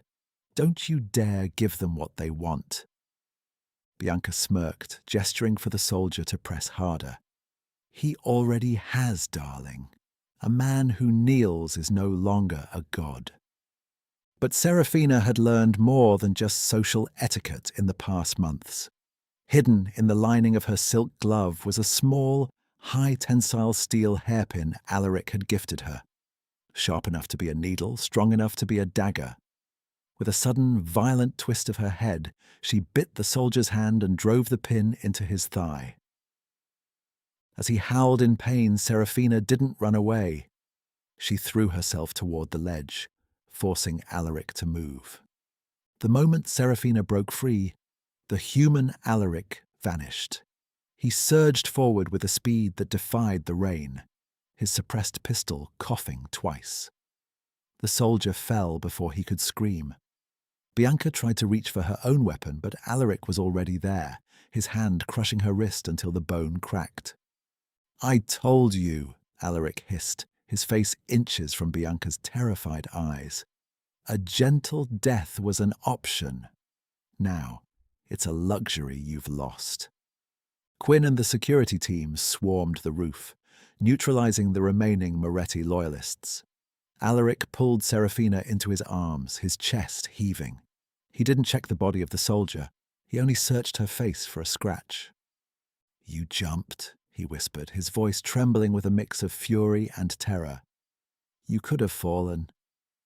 "I knew you'd catch me," she replied, her dress ruined, her spirit forged in fire. "But we can't hide anymore, Alaric. The civilized world won't protect us from the ghosts of your father." The news of the rooftop massacre reached the elders before dawn. They summoned Alaric to the Chamber of Stones, an ancient basement beneath the original Valerius estate. It was a place of judgment. Alaric insisted Seraphina walk beside him. He wanted them to see the woman they called a curse, standing as his equal. "You have spilled Moretti blood on the eve of a merger," Elder Silvio remarked, his voice like dry parchment. "You are burning the bridges that kept us wealthy for 50 years, all for a girl who doesn't understand the weight of our name." "The weight of our name is whatever I decide it is," Alaric countered, his hand firmly on Seraphina's shoulder. "I am not merging with the Morettis. I am absorbing them, and if any of you prefer the old ways of my father, the exit is behind you. But know this, once you walk out, you are no longer family. You are prey." The silence was deafening. The elders looked at the girl in the silver suit, seeing the same obsidian fire in her eyes that burned in Alaric's. To solidify his new regime, Alaric made a move that shocked everyone. He offered a seat on the board of the new Valerius Corp to the youngest Moretti son, a man who hated his sister Bianca's cruelty. It was a masterstroke of legitimate politics, turning a blood feud into a hostile takeover. But at home, the tension remained. Seraphina found Alaric staring at the porcelain finger the soldier had given her. "I thought I saved him," she murmured, sitting beside him. "I thought mercy would change things." "Mercy is a seed, Seraphina," Alaric said, finally looking at her. "Sometimes it grows into a flower, sometimes it grows into a noose. My father taught me to burn the garden so I never had to find out. You taught me to plant it anyway." He leaned in, his lips ghosting over her forehead. "But from now on, we plant with one hand and keep a blade in the other." As the Valerius-Moretti merger stabilized, a new shadow appeared. A series of high-end bank accounts in Switzerland, accounts belonging to the dead Vincenzo, suddenly became active. Someone was moving millions of euros into Milan, buying up shares of Valerius Corp under a shell company called the Phoenix. "It's not Bianca," Quinn reported, handing Alaric the financial records.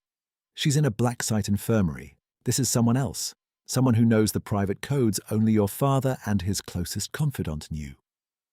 Alaric looked at the name of the confidant, a name he hadn't heard since he was a child. Lucian Vance. Seraphina froze at the sound of the name. Vance, her own family name. "Alaric," she whispered, her face turning pale as snow. "My father. He didn't die in a car accident. He was the one who managed the money for the Valerius family. That's why your father chose me. It wasn't a random debt, it was a reclamation." The gilded cage wasn't built for a maid. It was built for the daughter of the man who knew where all the bodies and the money were buried. The shock of the name Lucian Vance turned the air in the penthouse to ice. Alaric immediately ordered Quinn to access the top-secret Valerius archives, physical files that had been sealed since Vincenzo's era. "Your father wasn't a gambling debtor, Seraphina," Alaric said, his voice dropping as he flipped through the yellowed pages. "He was the brain of Valerius, the man who held the keys to every black account across the globe." Seraphina stared at the attached photo. A man with kind eyes exactly like hers standing beside a young, ambitious Vincenzo. She realized the bitter truth. Her life was no accident. She wasn't brought to the Valerius estate to scrub floors. She was collateral. Alaric, or Vincenzo, held her as a bargaining chip in case Lucian Vance ever returned to claim the fortune. While Alaric and Seraphina were still reeling, the Phoenix launched an all-out assault. They didn't use guns, they used capital. During a single morning session, Valerius Corp's stock price was driven to record lows, only to be snapped up by anonymous entities. Alaric ran the financial war from his office with a frantic intensity. He realized he was facing an opponent who knew every nook and cranny of his family's financial structure. "He's pinning us into a corner," Alaric growled, slamming his fist onto the desk. "He wants me to kneel and beg for the Swiss accounts that only Vance blood can unlock." Seraphina stepped closer, placing a small hand on his shoulder. "If I am the key, Alaric, then I will be the one to face him." A black envelope was delivered directly to Seraphina's bedroom. Inside was no letter, only a piece of cloth embroidered with a lily of the valley, her mother's favorite flower. Attached was an address for a deserted shipyard on the outskirts of Milan. Alaric adamantly refused to let her go alone. "It's a trap, Seraphina. He wants to separate you from me." "But what if it's my father?" she asked, her eyes glistening with tears.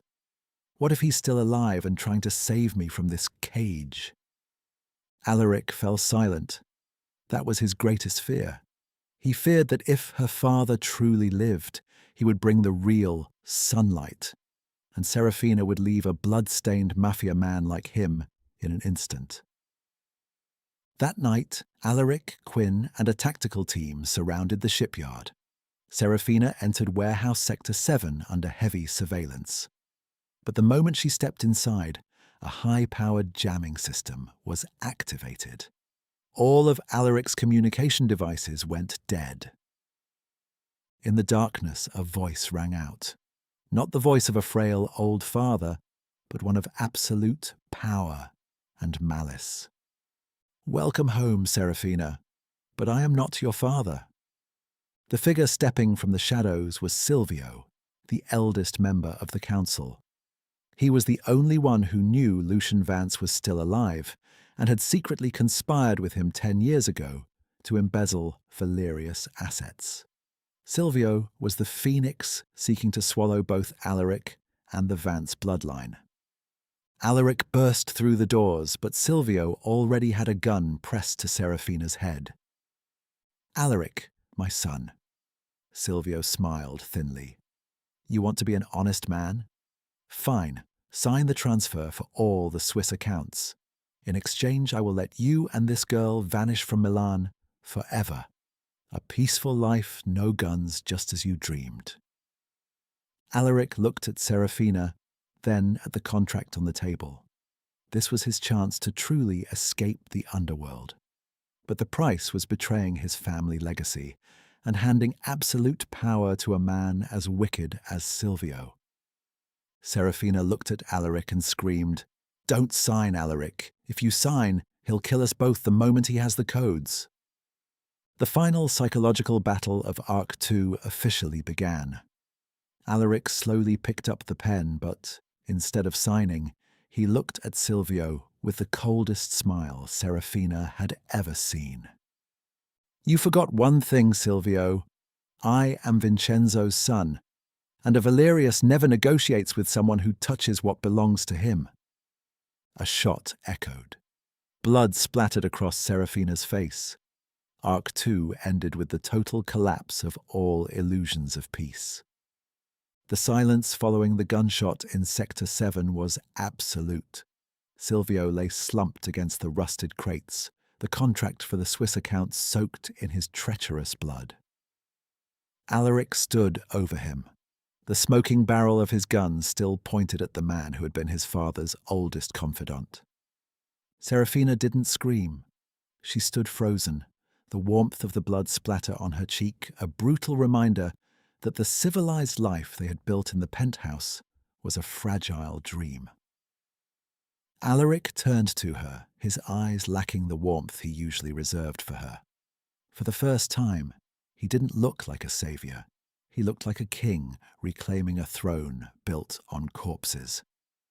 "I tried to give you the sun, Seraphina," he said, his voice a haunting whisper. "But I am a creature of the night. If I have to be a monster to keep you, then I will be the worst nightmare this city has ever seen." The death of Silvio triggered a dead man's switch. Across Europe, the Phoenix accounts were frozen, but a series of encrypted videos were released to the remaining elders of the 5 families. The videos didn't show Alaric's crimes. They showed Lucian Vance, Seraphina's father, admitting that he had helped Vincenzo Valerius launder money from every rival family in Milan. Suddenly, Seraphina wasn't just a maid or a fiancée. She was the daughter of the man who had stolen from everyone.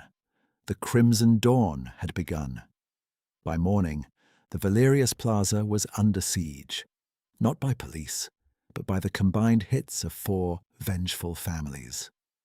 "They don't want the money anymore," Quinn reported, his face grim as he loaded a fresh clip into his rifle. "They want the Vance bloodline extinguished. They want her, Alaric." Alaric moved Seraphina to the one place no one expected, the ancient Valerius catacombs beneath the city.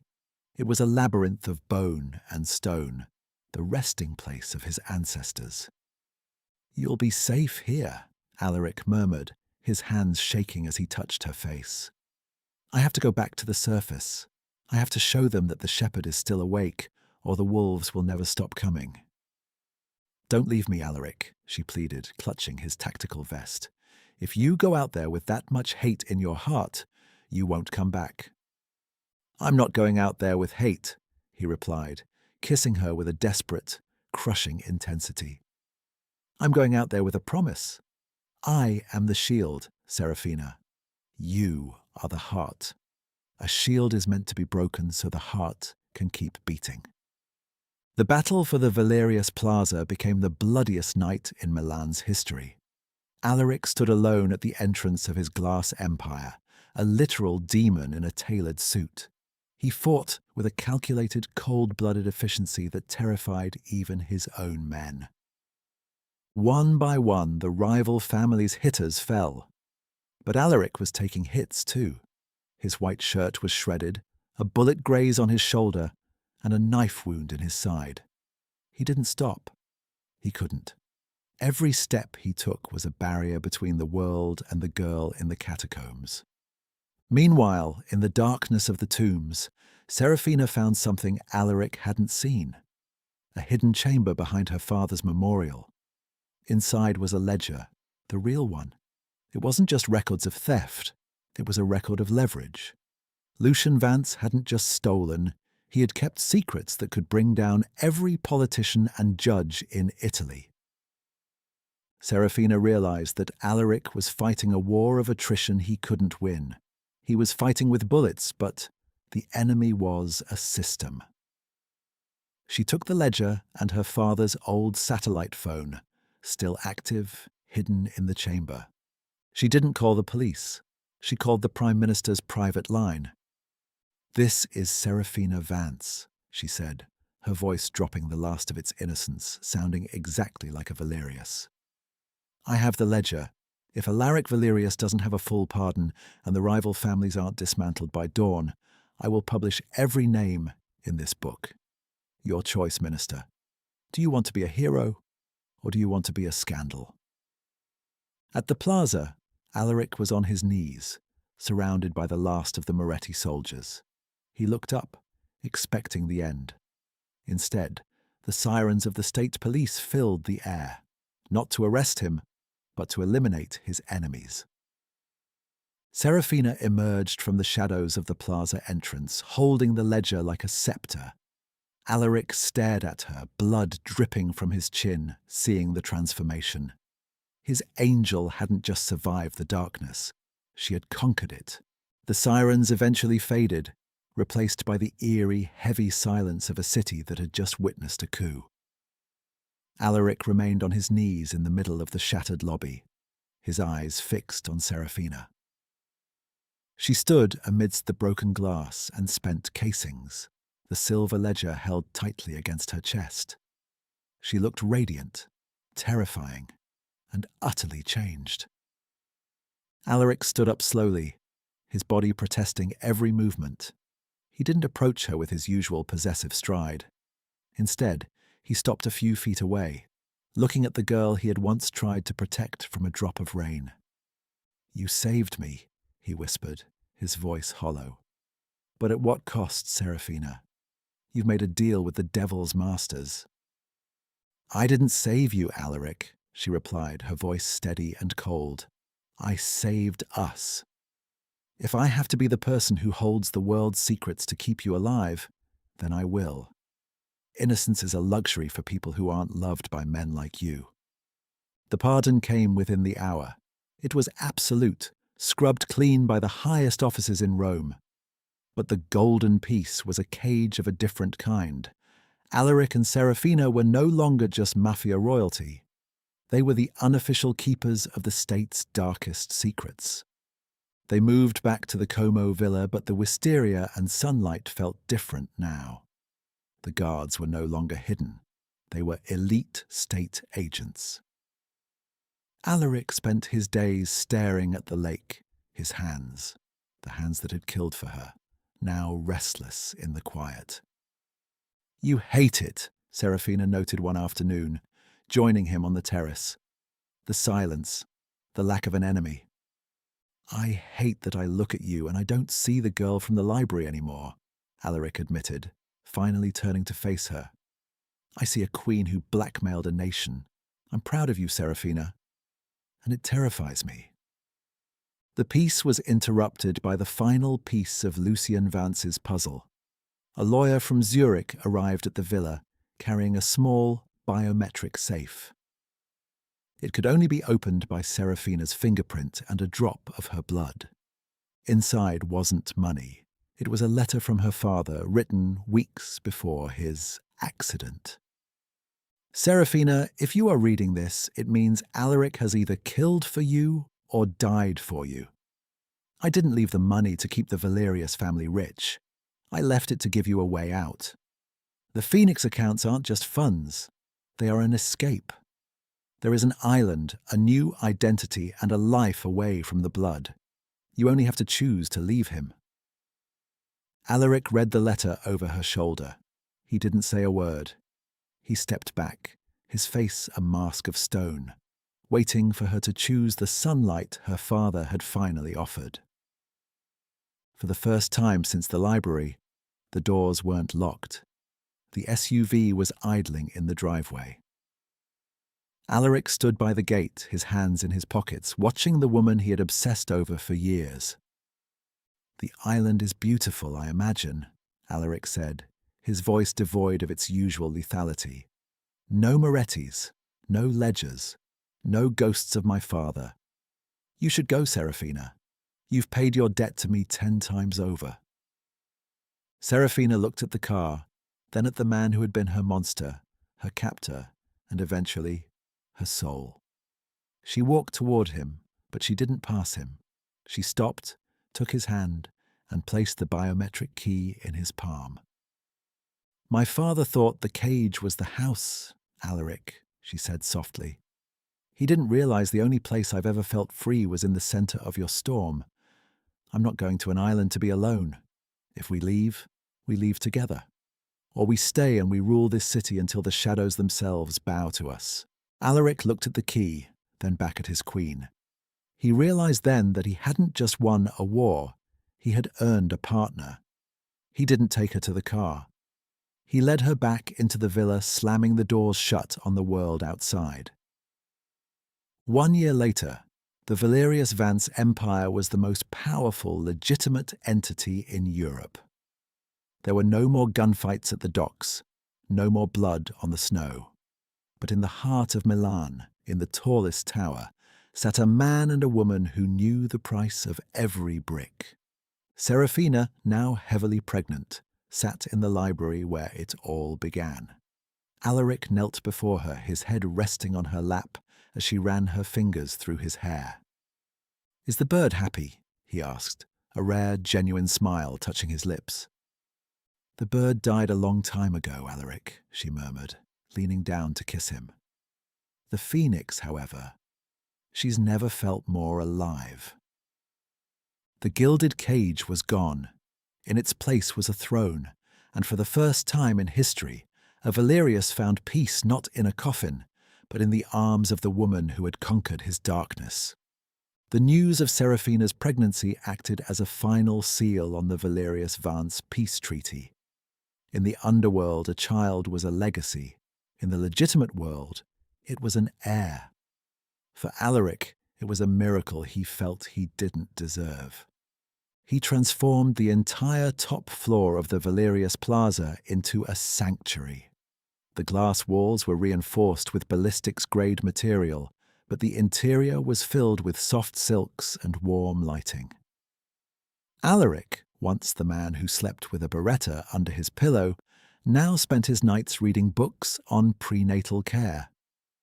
"You're hovering, Alaric," Seraphina teased as he adjusted the cashmere throw over her legs for the 3rd time. "I am protecting my world," he countered, his hand lingering on the soft swell of her stomach. "The doctors say you need rest. The ledger says the world needs to wait. For once, Seraphina, the world will listen to me." To celebrate their anniversary of the night they met in the library, Alaric surprised Seraphina. He hadn't just cleaned the old estate, he had turned it into the Vance Memorial Library, a public institution for the students of Milan. As they walked through the aisles of books where she once scrubbed floors, Seraphina felt a profound sense of closure. Alaric stopped at the exact spot where he had first caught her chin in his hand. 2 years ago, I stood here and asked if you hated me, Alaric murmured, his eyes reflecting the soft glow of the lamps. I was a monster looking for a reason to be human. And now? She asked, leaning her head against his shoulder. Now, I am a man who found his soul in the person he tried to cage, he whispered, kissing her temple.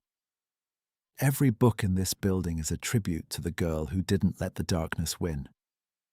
The peace was momentarily threatened when a small faction of Moretti loyalists tried to reclaim the southern docks. Quinn brought the news to Alaric during a quiet breakfast. In the past, Alaric would have reached for his tactical gear. Now, he looked at Seraphina, who was calmly sipping herbal tea. Handle it through the banks, Quinn, Alaric said, his voice cold but calm. Buy out their suppliers, freeze their logistics, I want them bankrupt and out of the country by sunset. I don't want a single drop of blood spilled while my wife is breathing this air." Seraphina watched him, a small smile playing on her lips. He was using the ledger tactics she had taught him. He was no longer a butcher. He was an architect of ruin. As her due date approached, Alaric moved them back to the villa at Lake Como. He wanted the first thing his child saw to be the sunlight on the water, not the steel of the city. One evening, under a canopy of wisteria, Alaric knelt before her, not as a captive or a victim, but as a husband. He produced a new necklace to replace the one he had broken in his rage months ago. It wasn't gold or sapphires. It was a simple platinum band with a single, flawless diamond. "The first cage was built of debt," he said, his voice thick with emotion. "The second was built of fear. This is built of choice. Seraphina, will you marry me again? Not as a contract, but as a promise?" Tears blurred her vision as she nodded. Always, Alaric, in the sun and in the shadows. The birth of their son, Lucian Valerius, was the only time the city of Milan saw Alaric Valerius cry. The butcher stood in the hospital room holding the tiny, fragile bundle as if it were made of starlight. He looked at Seraphina, who was exhausted but glowing with a fierce, maternal pride. "He has your eyes," Alaric whispered, his finger trembling as the baby gripped it. "He has the sun in him." "And he has your strength," she replied. "He will never know the cage, Alaric. He will only know the throne." As the sun rose over the Italian Alps, the story of the Maid and the Mafia boss reached its final, golden chapter. They were no longer characters in a tragedy. They were the creators of a dynasty. The gilded cage had been melted down to forge a legacy that would last for generations. The gilded cage of the past is no longer locked, for Alaric realized that the only way to keep an angel is not with chains, but by becoming the very sky that allows her to fly free. From a fragile maid, Seraphina has risen to become the matriarch of the Valerius Empire, the only soul capable of quenching the fire of rage in the eyes of Milan's most powerful man. They have walked through blood, tears, and lies, only to finally find one another in the radiant sunlight of Lake Como. The story of Alaric and Seraphina draws to a close here, but their love, a love that transcends the boundary between light and shadow, will echo forever through the corridors of the Valerius estate. Thank you for staying with Mystery Moonlight until the very end. If you loved this story, please don't forget to like, subscribe, and leave a comment about your thoughts. Goodbye, and we will see you in the next story.